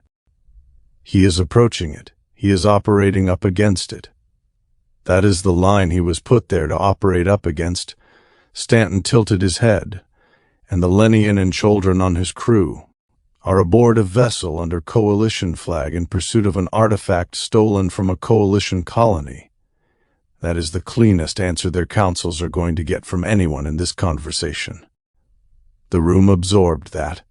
Not approval, not yet. Blackwell moved the conversation forward before it could circle back. He made contact with Thriel and did not escalate. That matters regardless of whether he had the option. One of the admirals exhaled. So we let him run with it. He has the ship. He has the authority. He is currently the closest asset to the problem. The cost of recalling him is higher than the cost of letting him work the lead. Blackwell looked around the table. I am not sentimental about the choice. It is the choice that survives scrutiny. Reyes did not concede. He filed. Anchor Station deteriorates, he said. And this conversation comes back to this room with names on it. Then we respond to what actually happens, Archuleta said, rather than to what we are imagining might happen. And if names are required at that point, mine is the one already attached. Stratton allowed a dry smile. Reassuring. It is accurate. The rain continued its steady work against the building's exterior. Patient, indifferent, unrelenting. Inside, the decision settled into place without further argument. Hansen proceeds, one of the admirals said at last. On the existing leash, the leash gets shorter the moment the next report is anything other than clean. Archuleta gave a single nod. Keep monitoring. Contingencies on standby. He looked back at the display, at the course trajectory already plotted toward Anchor Station. Because one thing is already evident. He left a brief pause. Peter Hansen is not going to sit still. 8. Grounding. FTL gives you time. Not the kind you schedule, the kind that finds you whether you want it or not. I sat in my ready room with the football turning slowly in my hands. Regulation Wilson NFL ball, real leather, probably the most earth thing on the entire ship. I tossed it lightly between my palms, caught it, and turned it again. Thinking. The room was small but mine. Through the open door I could see part of my quarters. The bed, a small table, the closed door to the head and shower. The only private space on the ship, which I tried not to take for granted. My eyes moved to the shelf above the desk. Model ships, arranged without any system except personal meaning. Not just human coalition vessels, older ones too. The HMS Victory. The Enterprise CV-6. Early spacecraft like Vostok and Apollo, reminders of where we came from and how improbably fast we had moved beyond it. The painting on the wall pulled my attention back, as it usually did. John F. Kennedy, head slightly down, caught mid-thought. Not a speech, not a ceremony, just the weight of a decision sitting on him before he had made it. I had always liked that one more than the triumphant portraits. I rolled the football through my fingers. Three-heel, brown dwarfs. Anchor station. I did not have a complete plan. Just a direction, and a reasonable conviction that the next piece would reveal itself when I got there. Sometimes that was enough. I had built a career on that premise, for better or worse. I stood, tossed the ball once toward the ceiling, caught it clean, and set it on the desk. All right. Then my stomach reminded me with some force that I had not eaten since before we dropped into the Trappist system. Yeah, I said to the empty room. That tracks. I smelled it before I reached the mess. Tomatoes, garlic, something deeper and savory underneath. By the time I stepped through the doorway, I already knew. Gibby. He was behind the counter, holding court with the easy authority of someone who had never once doubted his jurisdiction over a kitchen. He looked up and grinned. Captain. Right on time. What am I smelling? Spaghetti marinara. Italian sausage. Don't overthink it. I looked at the pot and felt something in my shoulders release that I had not noticed was tense. Yeah, that'll work. He pointed a utensil at me. Doesn't matter where you're from. Everybody responds to this. He was not wrong. Then he gestured toward a separate setup along the side counter, almost as an afterthought. Made a version for Favi too. Similar presentation, clearly not identical. Children safe? No animal proteins, adjusted base, different enzyme profile. He said it the way a professional says something they have already solved and moved past. I raised an eyebrow. You just figured that out? He shrugged. I cook. That's the job. I thought about pointing out that most ship cooks did not consider interspecies nutritional biochemistry part of the job description, but he had already turned back to the stove. The Lennian, he had mentioned once without being asked, were straightforward. Same evolutionary roots as humans. Compatible diet. No modifications needed. Children's were an entirely different problem, which made what he had done with that side dish more significant than he would ever acknowledge out loud. I grabbed a tray and served myself. The mess filled gradually, the way it always did when something good was cooking, people arriving slightly faster than their schedules strictly required. Hernandez came in from the elevator and stopped for a moment when the smell reached her. Okay, that's just unfair to the rest of the ship. There's plenty. Kimoff followed with his usual deliberate steadiness, gave the food a brief professional assessment and said, acceptable. From him, that was essentially a standing ovation, and Gibby received it with the same dignity he would have given any other compliment. Favi approached her modified version with careful, systematic interest. She studied it for a moment before taking a small bite. A pause followed, the kind that precedes an honest verdict rather than a polite one. "This is good." Gibby nodded as though he had expected precisely that outcome. Varos took his portion without comment, though I noticed the brief, methodical way he looked it over before eating. Not suspicion. The habit of someone who assessed things before committing to them. Himura arrived last, coming quietly from the medbay the way she did everything, taking in the room first, then moving into it. She looked at Gibby with a small smile. "You cook again." "Always." I found a seat, not at the head of the table, just at it. Others settled in around me without organizing themselves by rank, which was exactly how I preferred it. At some point during a long deployment, the table needed to be just a table. For a while, nobody mentioned Three Hill. Nobody brought up the artifact or anchor station or the colony we had left still smoldering behind us. We just ate and talked about small things, and let the meal do what Gibby had always understood food was actually for. A couple of hours later, after some time in the small exercise room blowing off steam, I walked through the mess on my way to take a shower in my quarters. I caught some crew members playing Monopoly. The game had stopped being about Monopoly somewhere around the third time someone circled the board. I leaned against the bulkhead, just outside the circle of light over the table. Nobody noticed I had been there for a while. I was fine. You learn more that way. Gibby had his arms folded like he was presiding over something important, which, to him, he probably was. "I'm just saying," he said, tapping the table with one finger. "If you'd diversified early, you wouldn't be in this position." Across from him, Bishop did not even look up. "You bought everything with a color on it like it meant something." "It does mean something. It means I own it."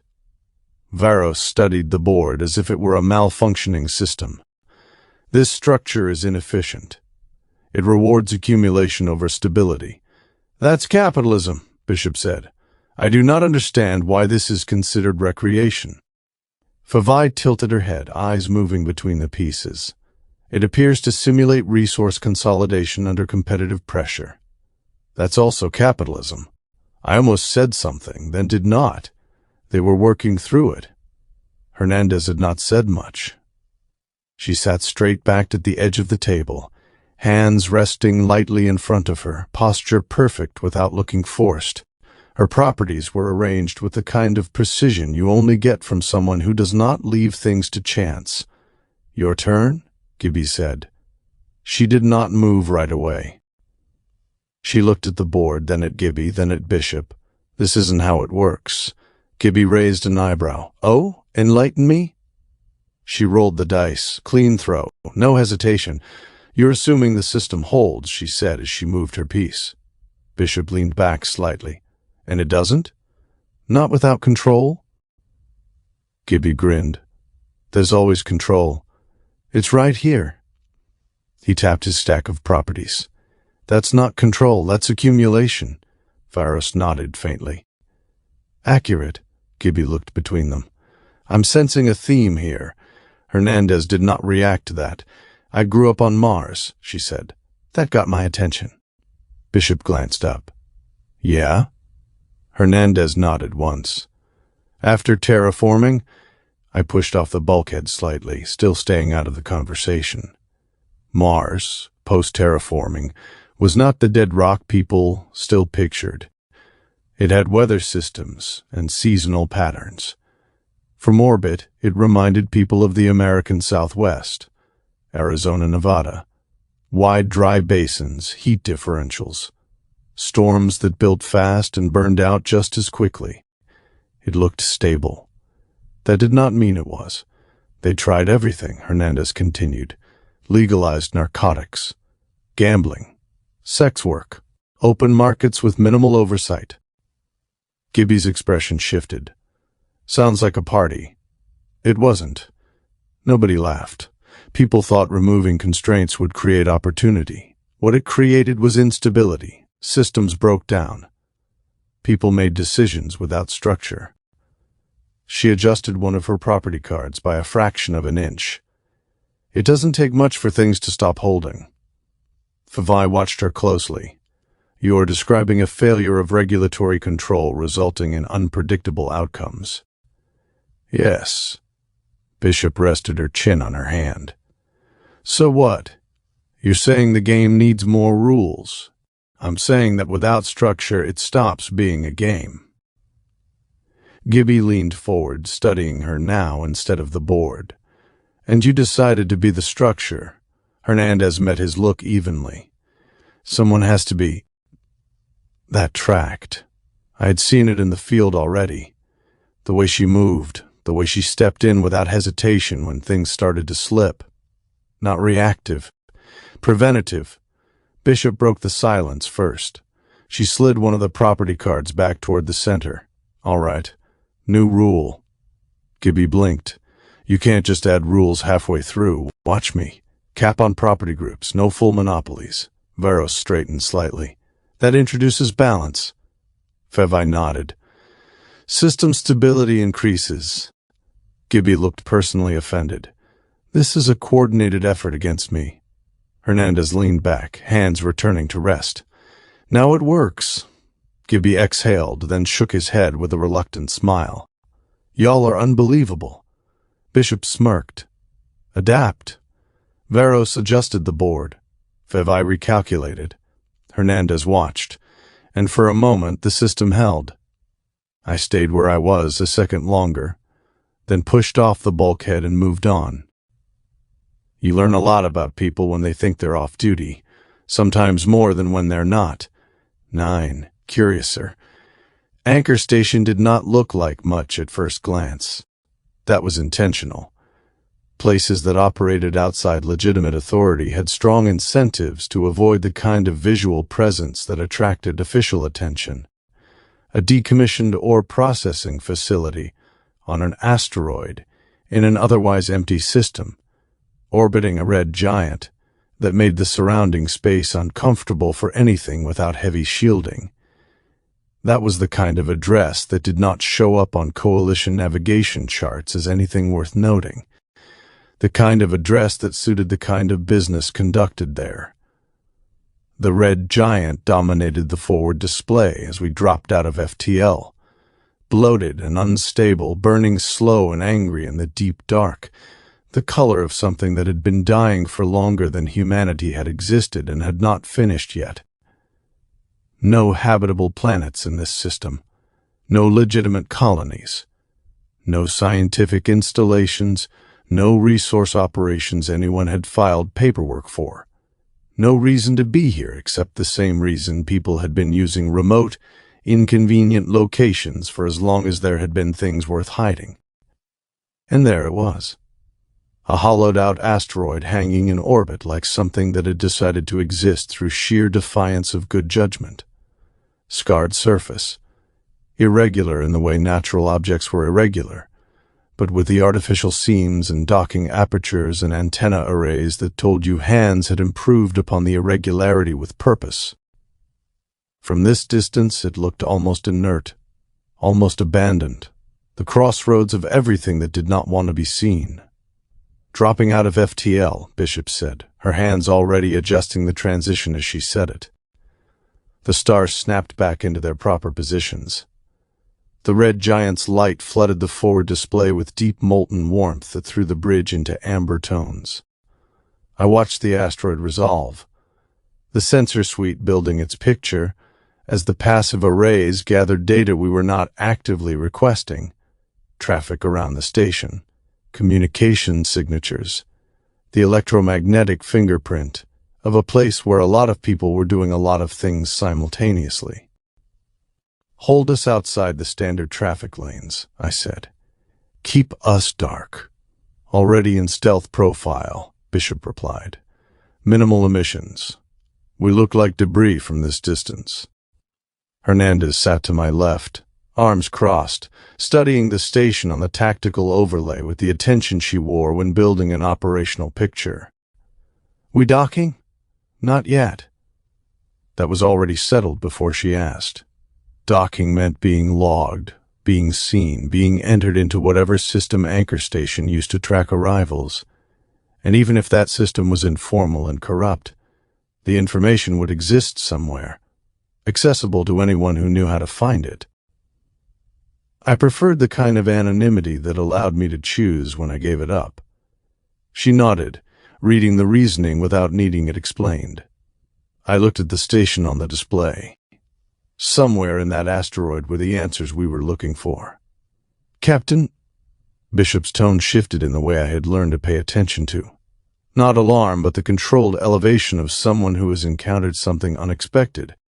"Inbound object. Courier drone. Low signature. Direct approach vector toward our position." I straightened. "From the station?" "Negative.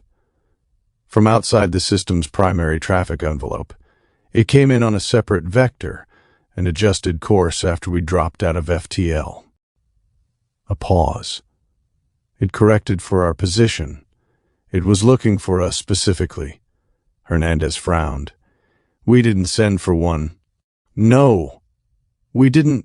Bishop was already working her console, the children processing system, pulling the drone's signature apart with the efficiency that had stopped surprising me weeks ago. No standard origin identifier. No military encryption architecture. No corporate registry signature. Another moment. The handshake protocol is non-standard. I have not encountered this specific architecture before. It's pinging us directly. Encrypted handshake, targeted to Singapore's specific sensor profile.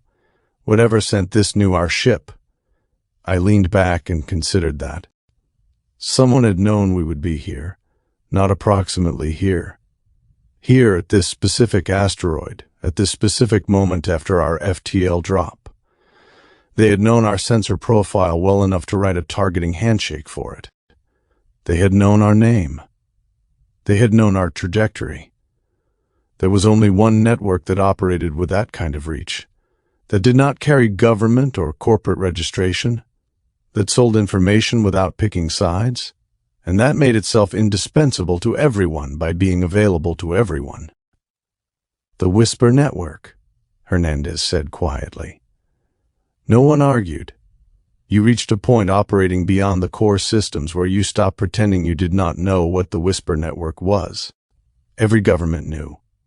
Every military command knew. Every corporation with interests beyond the inner systems knew. They were a necessary part of the operating environment out here. Information brokers and data couriers and fixers who lived in the gaps between legitimate authority and did not fill those gaps so much as occupy them permanently. They did not take sides. They sold to whoever could pay the price they named.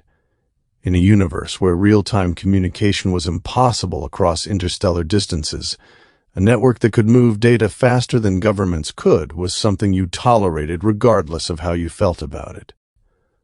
"Bring it in." Bishop ran the recovery sequence. Drone secured. A brief pause as the data package processed through the ship's decryption architecture. Messages flagged. Priority encryption. Not coalition standard. Proprietary protocol. Another pause that was longer than the others. Addressed to you specifically, Captain. Direct access only. Command authorization required.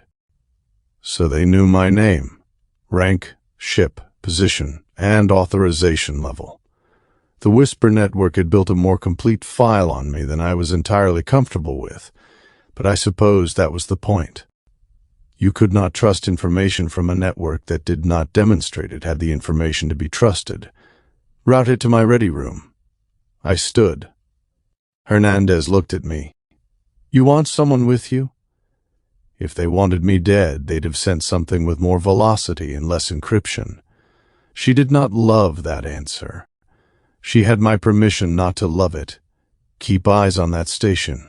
If anything moves while I'm down there, I want to know before it finishes moving. I rode the elevator down one deck. Gibby was in the mess, mid-conversation with one of the Marines, and he paused just long enough to register my expression as I passed. He gave me a nod that said he had clocked it and would not ask until I was ready. I'd come to rely on Gibby's ability to read a room as much as I relied on Bishop's orbital mechanics. The ready room door sealed behind me with the soft, definitive click that meant the soundproofing was active. Bishop. Transmission ready. Send it. The display activated. No image, just black, and then audio. The voice that came through had been processed within an inch of recognizability. Filtered, distorted, frequency shifted in ways that were clearly deliberate and thorough. Whoever was speaking was not interested in being identified, and they had invested real effort into making sure the audio alone would not do it. Smart. Cautious. Which meant they understood the value of what they were sharing. Captain Hansen. Even through the distortion, the voice carried a quality of authority that was not constructed. It was just present the way it was present in people who were used to being listened to. We know you are in system. We also know why you are here. I stayed quiet. When someone is delivering information, the most useful thing you can do is let them deliver it. Trujillo has taken the artifact from Trappist-1, not new information, but hearing it stated flatly by a source with this kind of reach confirmed the events at Trappist-1 were known well beyond the colonial militia distress call. He has broken agreement with us. That landed differently than the first part. He is no longer aligned with our interests or operating within the parameters of any arrangement we maintained with him. I turned that over. The Whisper Network had had an arrangement with Trujillo. Trujillo had violated it, badly enough that they were now pointing a coalition naval officer directly at his operations rather than handling the situation through their own channels. That was a significant escalation for a network that ordinarily preferred to work in the background. Whatever he had done had cost them something they could not afford to lose, which meant he was now more useful to them as a problem for someone else than as an asset they could recover. You will proceed to Anchor Station, the voice said, already planning on it. You will do so quietly and without coalition markings. Also already the plan. You will make contact with Elenian. Text appeared on the display alongside the audio, the letters materializing in a clean sans-serif font that felt oddly corporate for a covert communication. Tarek Vol, independent courier, information broker, currently resident Anchor Station, Inner Ring, Sagittarius Eye Establishment. He will provide what we are not in a position to provide directly. This is where your interests and ours achieve alignment. We recommend you treat the meeting seriously. The audio cut. No sign-off. No closing identifier. No trace of the transmission's origin point in the metadata Bishop would already have pulled. Just the absence of the voice where the voice had been, and the text still glowing on the display. I sat with it. The Whisper Network had a grudge against Trujillo. They were using me to settle it, or at least to move pieces in a direction that served their interests while also serving mine. That was how they always operated. Every favor was a transaction. Every piece of information served at least two purposes. I was not being helped out of goodwill. I was being aimed. That was fine. I did not need goodwill. I needed a lead. Tarek Vol, Sagittarius Eye, Inner Ring. A Lenian information broker who knew things about Trujillo that the Whisper Network wanted in circulation. A meeting that both parties had reasons to want to happen. The universe had handed me a direction. Yeah, I muttered and stood. The smell from the mess reached me in the corridor before I got there. Whatever Gibby had going was doing its quiet diplomatic work on the air, the way good cooking always did, making the ship feel less like a vessel and more like somewhere you had chosen to be. I stepped through the doorway and found most of the off-duty crew already settled, plates in front of them, conversations running at the low, comfortable volume of people who were not on duty but had not fully stopped working. Hernandez looked up from her seat the moment she registered my expression. She had learned that my face coming back from the ready room told her things before my mouth did. Well, I took a moment, genuinely, not for effect. There was a lot in what I had just received, and some of it needed to be organized before it became useful to anyone else in the room. I looked over at Gibby, who had stopped what he was doing and was watching me with the patient, interested attention of someone who had learned that a captain's expression, after a private transmission, was usually worth the wait. I thought about how to summarize the fact that we had been contacted by an information network of unknown size and reach that had a specific grudge against a rogue Concord warden, had decided we were the appropriate instrument for addressing that grudge, and had given us a contact inside an asteroid criminal crossroads orbiting a dying star in a system with no reason to exist. Curiouser and curiouser, I said. Gibby blinked. Captain, I genuinely don't know what that means. I nodded toward the viewport, toward Anchor Station barely visible against the Red Giant's deep amber light. A scarred rock full of people who did not want to be found, holding at least one person who apparently did want to be found, at least by us, at least tonight. It means we're going down the rabbit hole. Nobody in the room needed the rest of it explained. They had all read the same situation I had from the moment that unregistered drone had corrected its course to intercept us specifically. They had just been waiting for me to confirm what it meant, and now they knew. 10. The Council.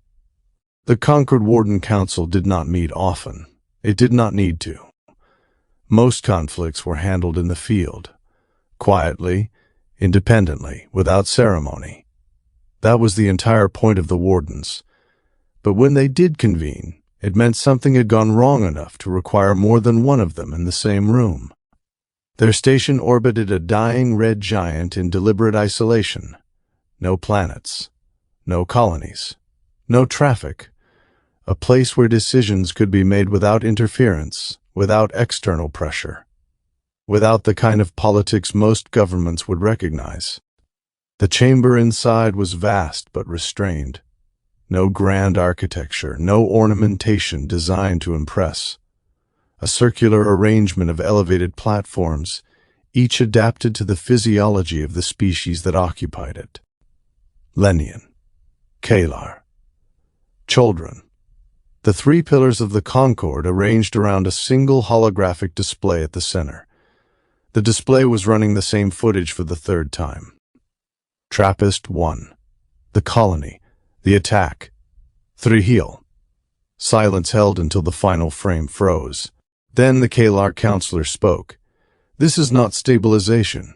His voice was low and controlled, but the edge beneath it was unmistakable. The Lenian representative inclined his head. No, it is escalation. The children delegate stepped forward, his small frame carrying the weight of his words without difficulty. He engaged a civilian population without sanction, without justification aligned to any Concord directive. A measured pause. He has acted entirely outside his mandate. The Kalar counselor kept his gaze on the display. Trujillo has always operated aggressively. That is not the issue, the Lenian said. The issue is that he has chosen to act without balance. The word landed with the gravity it carried in this chamber. Balance, the foundation on which the Concord had been built. Maintain it, protect it. Never tip it too far in any direction. Trujillo had done precisely that, and done it openly enough that the footage was now playing on loop in front of the full council. The children turned slightly to address the chamber as a whole. He has also violated agreements with external entities. He let that settle before adding, the Whisper Network. A low ripple moved through the council. Even here, in deliberate isolation, they understood what that meant. Unstable variables, consequences that did not respect boundaries or authority structures. He endangers more than a single system, the Kalar said, his tone hardening. Yes, the Lenian replied quietly. The display shifted, centering Threehill's image without embellishment. He had crossed from warden to problem, and everyone in the chamber understood the distinction. The children delegate straightened. A motion has been brought forward to remove Threehill of the Kalar from the Concord wardens. No theatrics accompanied it. No speeches, just the weight of what it meant. Vote, the Lenian said. The system responded immediately. Each counselor cast their decision in silence, immediate, irreversible. The display shifted to results, passed, by a single vote. The chamber absorbed that outcome without comment for a moment. It is done, the Kalar counselor said. The children nodded. Threehill is hereby stripped of all Concord warden status and barred from all warden assets. Denied access to all Concord systems, no longer protected under Concord authority. The declaration was formal and absolute. He is to be considered outside the order. The meaning required no elaboration. He was no longer one of them, and everything that protection had afforded him was gone with the vote. The Lenian spoke into the brief silence that followed. What is our response? Removal is only the first step. The Kalar counselor did not hesitate. We send a warden. Singular. It was always singular. Too many wardens concentrated in one place created the very escalation they existed to prevent. One is sufficient, the children agreed. To observe, the Lenian said. And to act, the Kalar finished. Apprehension? The Lenian asked. The Kalar's gaze hardened slightly. If possible, a beat. If not, he did not complete it. He did not need to. There is another matter, the children said, stepping forward again before the previous discussion could fully close. The display shifted. New footage, bridge recordings, command posture, engagement logs. A human face at the center of it. Peter Hansen. This is the captain involved in the Trappist engagement, the Lenian said, leaning forward slightly. Correct. The children let the footage run, highlighting specific moments. De-escalation. Withdrawal. Strategic repositioning rather than pursuit. The Kalar studied it. Unorthodox. Effective, the Lenian countered. The children allowed a measured pause. He demonstrates initiative and restraint in combination. That is not common. He also lacks experience, the Kalar said. That can be corrected, the children replied, which is why a proposal has been brought forward. The chamber shifted its attention fully toward him. He is a candidate. For Concord warden, a human. The first. The Lenian considered it carefully. Significant, unproven, the Kalar said. Agreed, the children said, which is precisely why he will not be appointed. He will be evaluated. He turned slightly toward the center display. By the warden we send. The Lenian nodded slowly. The Kalar gave a single decisive nod. That is acceptable. Then it is agreed, the children said. The system recorded the decision without ceremony. A warden would be dispatched to pursue Threehill, stabilize the situation, and observe Peter Hansen, the first human who might one day stand among them.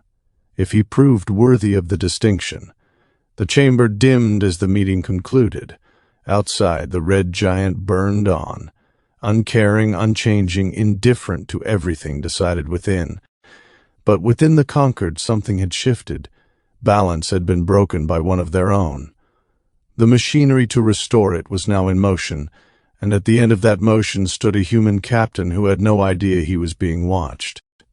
11. Anchor Station. Anchor Station had a pulse that ships never quite managed to match. Ships were controlled environments, every system accounted for, every corridor mapped, every variable managed within acceptable tolerances.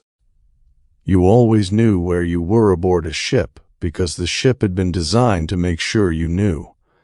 Anchor Station operated on different principles. It breathed.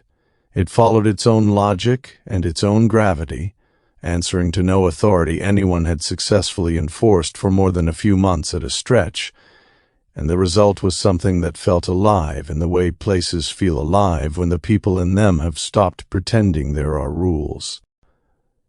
We arrived quietly. No transponder signal. No coalition markings on the hull. I had the shuttle stripped down before we left Singapore. No registry tags, no identifiers. Nothing that pointed back to the ship, or the mission, or the human coalition navy. Just another small craft arriving from somewhere unspecified, which on anchor station made us completely unremarkable. The unremarkable were invisible here, and invisible was exactly what we needed to be. Varos had the ship with clear orders.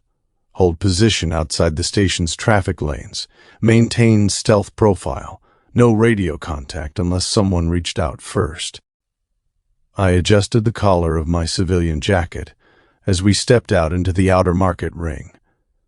Hernandez moved to my right with the practiced ease of someone who had been in more than a few places that did not respond well to obvious authority.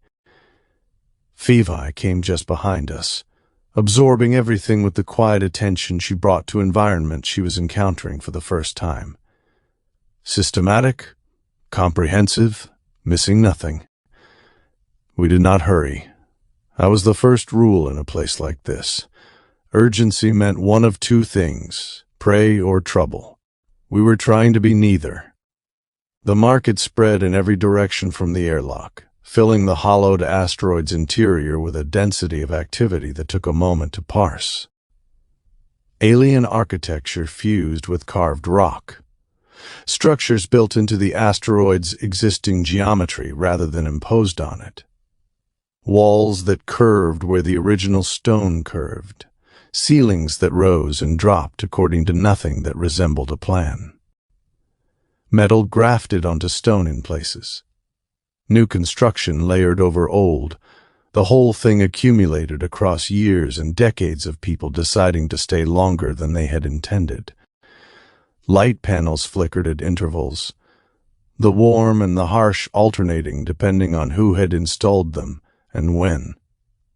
The noise reached us before we had gone 20 steps. Voices in a dozen languages, layered and tangled, some translating through implants in real time, the speaker and the translation arriving in slightly different registers, others left raw for whoever was fluent enough to follow. Kellar syllables, low and percussive, Choldran clicks and rapid consonants. Human languages from at least 3 different regional variants. Lenian, which sounded closer to human speech than any of the others, and always produced a small, complicated feeling in the back of my mind when I heard it spoken by someone who was not from Earth. Then the smells. They arrived in layers rather than all at once. Spices I could not name.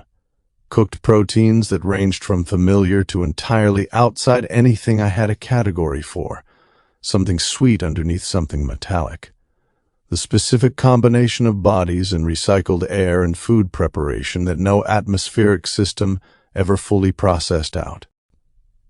The smell of a place where many species had been living in close proximity for a long time and had stopped trying to accommodate each other's preferences.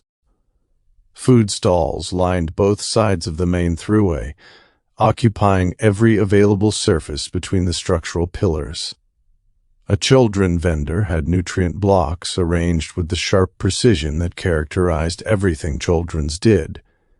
Uniform spacing, color-coded by composition, a small display showing the molecular breakdown of each variety.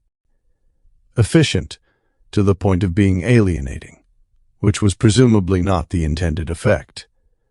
3 stalls down, a human was frying something in a flat pan over a heating element that smelled aggressively good in the way deep-fried food smelled good, regardless of what planet you were on. A Lenian had set up an open flame operation near one of the ventilation columns. Something dark and rich roasting over coals. Heavy, warm, slightly smoky, the kind of smell that activated something older than conscious preference. I watched Favai slow nearly imperceptibly at the children's doll, her attention sharpening the way it did when she was building a detailed picture of something. She leaned fractionally toward the display. The range of dietary adaptation represented here is significant. That's one way to describe it, I said, keeping us moving. Humans eat from all three of those stalls, she added, as though confirming something she had been considering. Humans eat from everything except children, because we can't. But otherwise, it's one of our better qualities. Hernandez caught my eye briefly. She had been scanning the crowd the entire time we had been walking, the way she did everything, thoroughly, without making a show of it. She did not say anything. She did not need to. We were both reading the same room. We passed something that slowed all three of us without any of us deciding to slow. A raised platform, maybe 2 meters above the throughway floor, with people clustered around the base looking up at it. Not cheering, not reacting. Watching with the specific quality of attention that belongs to commercial transactions. A figure stood on the platform with their hands bound behind them. Another figure stood beside them with a device that projected numbers above the space. Bids, updating in real time, the numbers climbing in increments that made the nature of the transaction immediately clear. Fevai's voice was careful. This is permitted here. Nothing is permitted here, and nothing is prohibited, I said. The station does not enforce what it cannot profit from enforcing. The coalition has no jurisdiction. I kept my eyes forward. We keep moving. The subject appears to be, I know what they appear to be. We keep moving, we moved. Not because stopping would have been wrong. Stopping would have been wrong. But because stopping would not have changed what was happening on that platform, and might have changed what happened to us in the next 20 minutes, which was the only timeline I could currently manage. Some problems required resources and authority I did not have standing in a corridor on Anchor Station.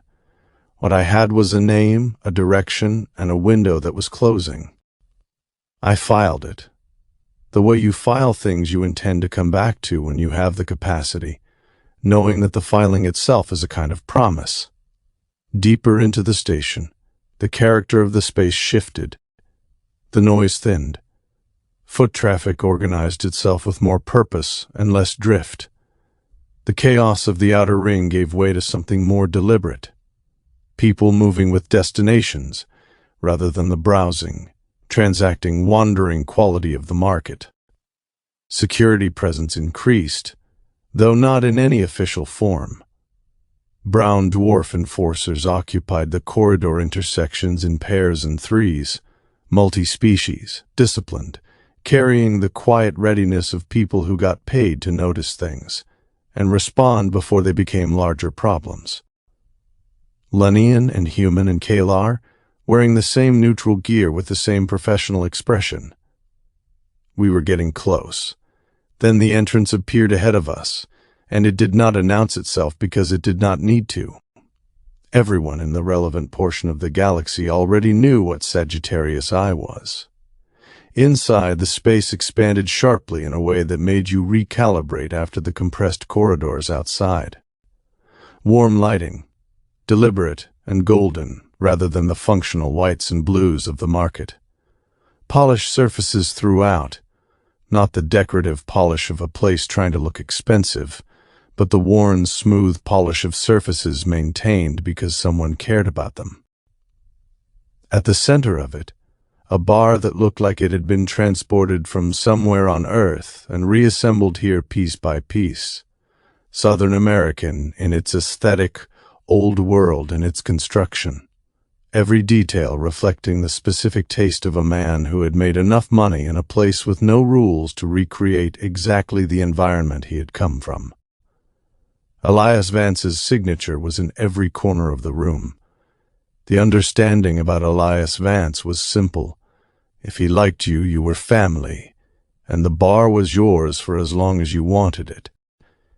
If he did not, the conversation you had with his people on the way out was brief and conclusive. I read the room as we stepped through. Brown dwarf enforcers near the entrance, positioned with their backs to the walls and their eyes on the floor. Not threatening, just present.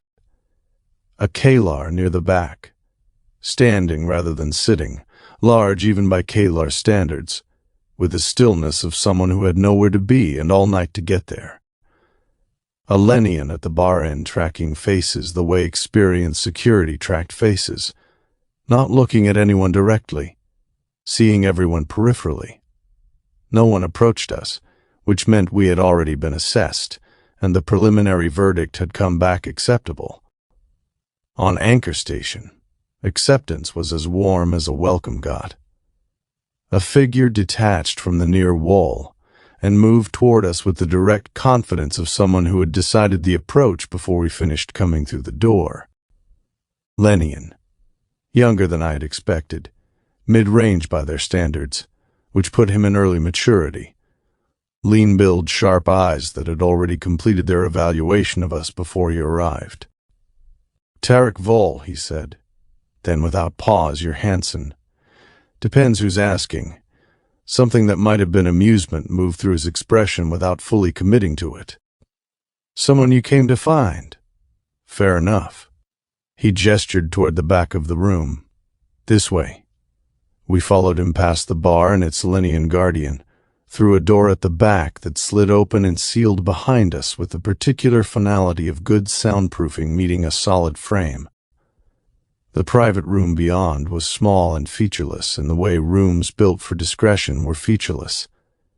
Nothing to look at, nothing to remember, nothing that could be described to someone who had not been there. Tarek did not sit.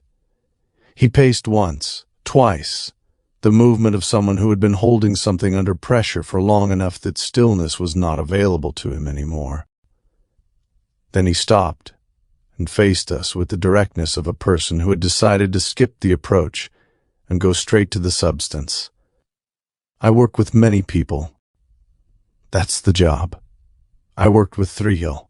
He said it the way you said something you had been deciding whether to say once you had decided. Flat and final. That sharpened my attention considerably.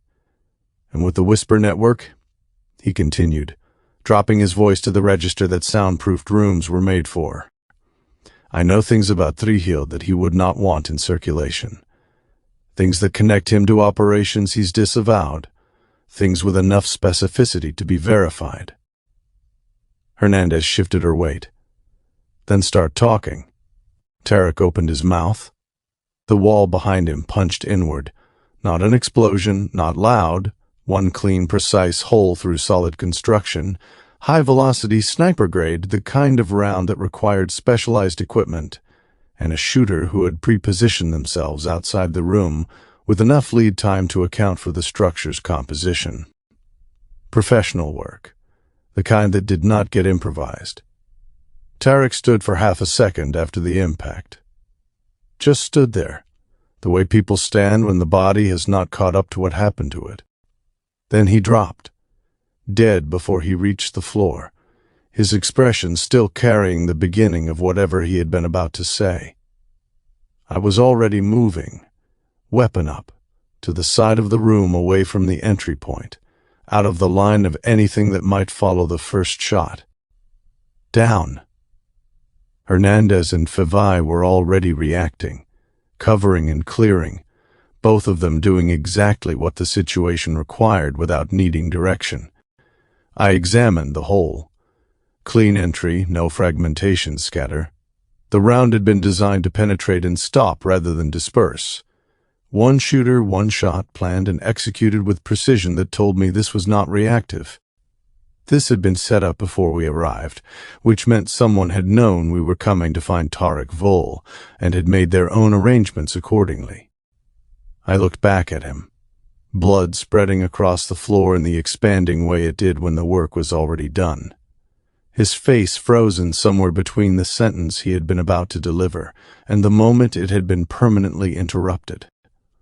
Whatever he had known about Threehill, Whatever specifics, whatever evidence, whatever thread he had been about to hand us, was gone with him. I exhaled slowly. Yeah, I looked at Hernandez across the room. She was already reading the same conclusion I was. This just got significantly louder. And somewhere beyond the walls of this room, in the station's corridors or already gone entirely, someone who had known exactly where we were had just made sure we were leaving with less than we had come for. 12. Clean exit. The room went quiet in the way that only happens right after violence. Not silence exactly, just everything pulling back for a second while reality catches up. Tarek lay still on the floor. Hernandez was already moving, dropping to a knee beside him with the efficient focus of someone who had done this before. Checking him. I kept my eyes on the wall, the angle, the entry point, the line of fire, professional shot, through solid structure, minimal signature. Whoever had pulled that trigger had done it before and had not been nervous about it. No implants, Hernandez said, standing. No obvious storage. Data couriers don't carry their data on them, I said. Too easy to lose. Or take, she added. So where is it? His ship. Favai was already at the wall panel, interface cables extended, hands moving with the precise, almost delicate speed that made her work look effortless, even when it wasn't. I am inside their system, she said. Tell me something useful. She tilted her head slightly. The shooter is already gone. Clean exit, no identity, no traceable path. Security feeds have gaps consistent with deliberate removal. I exhaled. Of course they did. This had been planned well before we arrived, which meant someone had known Tarek would talk to us, or had been watching him long enough to act the moment he started to. Time between shot and disappearance? Less than 30 seconds. Fast. Precise. The kind of operation that does not get improvised. I looked back at Tarek. He had known something significant enough to get him killed mid-sentence, which meant whatever was sitting on his ship carried more weight than anything he could have told us out loud, and whoever had pulled the trigger knew that too. They're going to wipe it. Hernandez looked at me. Who? Whoever hired the shooter. They are not leaving Tarek's data floating around Anchor Station after this. I moved toward the door. We need to be on that ship before they are. Favai pulled back from the panel. I agree. The vessel will be compromised soon. Then we move now. We did not run. Running draws attention in a place like this, and we needed to spend what goodwill we had on getting out, not on answering questions. But we moved with purpose back through Sagittarius Eye, and I could feel the room had shifted in the minutes since the shot. Nothing overt, just the subtle reorientation of people who had heard something, and were now watching everything a little more carefully. Word was already spreading. Out in the corridor, Favai pulled up a projection on her handheld. Docking ring 3. Outer perimeter. Data couriers did not park close to the action. Too visible, too accessible. Of course he would be at the outer ring. We get there, get in, get out. And then? Hernandez asked. We steal his ship. She looked at me. And our shuttle. We leave it? Her eyebrow moved. Really, it's clean enough, but it's traceable if someone commits to looking. Tarek's ship isn't registered to anyone who's going to report it missing. I nodded ahead. We take his. Favai considered this for a fraction of a second. That is a logical risk inversion. That's what I'm calling it? We pushed back through the market at the edge of controlled speed, and then it broke. Contact, Hernandez said. 3 brown dwarfs coming in from a side corridor, weapons already up, no warning and no intention of giving one. I moved first. Rifle up, short controlled bursts, not trying to win a firefight but trying to create enough pressure to move through it. They returned fire immediately, and the corridor lit up, foot traffic scattering in every direction. Keep pushing. We did not retreat. Retreating meant getting boxed in, and the only direction that mattered was forward. Hernandez flanked left, working in tight bursts. Fevai stayed tight behind us, moving with an economy that wasted nothing. A second group materialized ahead. I did not slow down. We were fighting to leave, not to hold ground, and that changed the entire calculus of a contact engagement. We broke through into the docking ring with fire still snapping behind us. And there it was. If Tarek's ship had a design philosophy, it was survival through stubbornness. Mismatched hull panels in at least 3 different alloy tones. Engines that did not quite achieve symmetry. The general appearance of something assembled from whatever had been available at the time.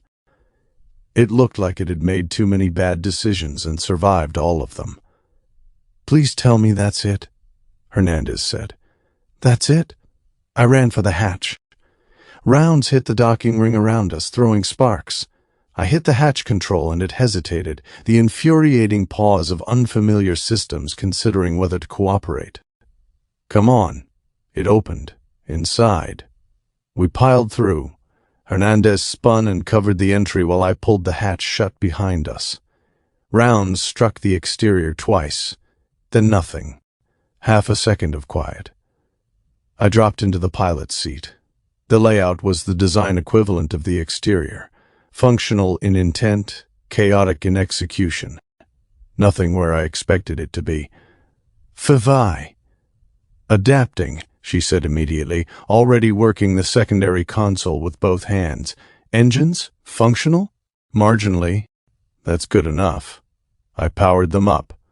The ship produced a rattle that I chose to interpret as enthusiasm rather than structural concern. "Multiple systems are improvised," Fevai added. "I noticed." "Go," Hernandez said from behind me. I went.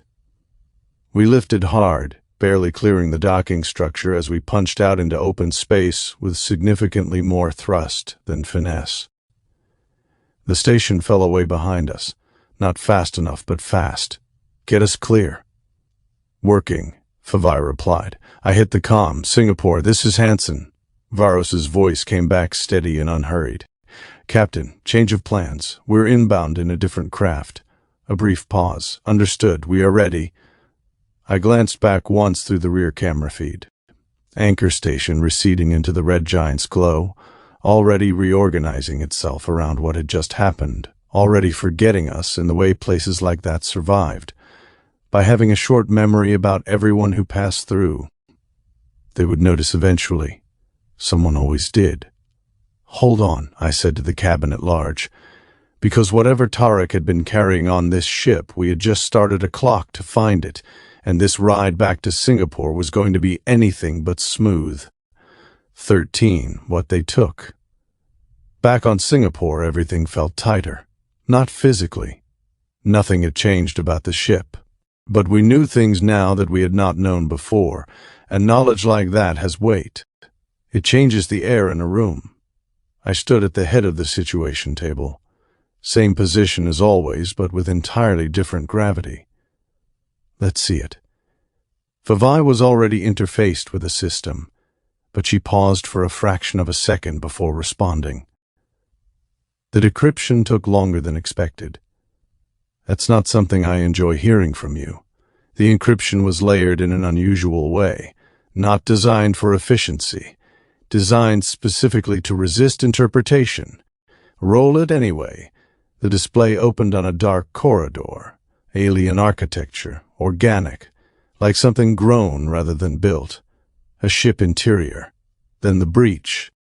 Brown dwarfs, moving fast, weapons up, the practiced efficiency of people who had done this exact thing before and had not lost sleep over it.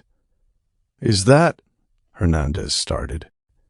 "Merry vessel," Fevai confirmed. The footage continued, and I watched without speaking. Females defending, then dying, one after another, no hesitation on the other side, no prisoners taken, no restraint applied. Just systematic, professional execution of anyone who stood between the brown dwarfs and whatever they had come for. Jesus, Hernandez said quietly. I did not say anything. Could not find anything worth saying. Then they found him. The male, larger than the others in the ways that mattered, clearly protected, occupying a specific and significant place in whatever hierarchy we were watching get dismantled.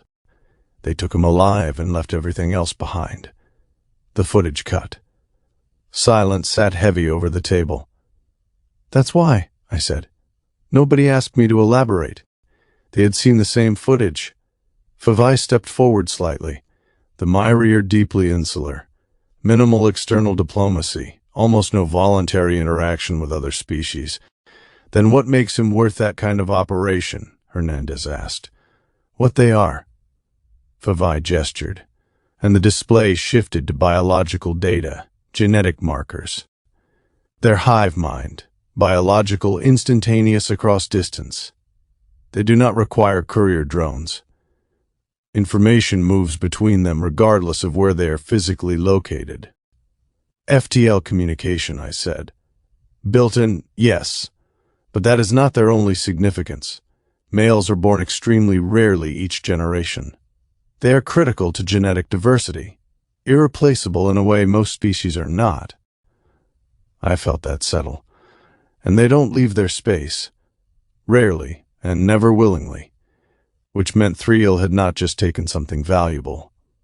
He had taken something his own species, or anyone else's, could not manufacture or substitute or wait out. And he had left a ship full of bodies behind to do it. Favai adjusted the display again. 4 locations resolved across the system map, each tagged with confidence weighting. Tarek's data did not specify a single hold site. It identified 4 possibilities. All 4 are consistent with the operational signature of facilities Thriel has used before. I studied them. Walk us through. The first pulled up. Independent freight hub on the anchor station shipping lane.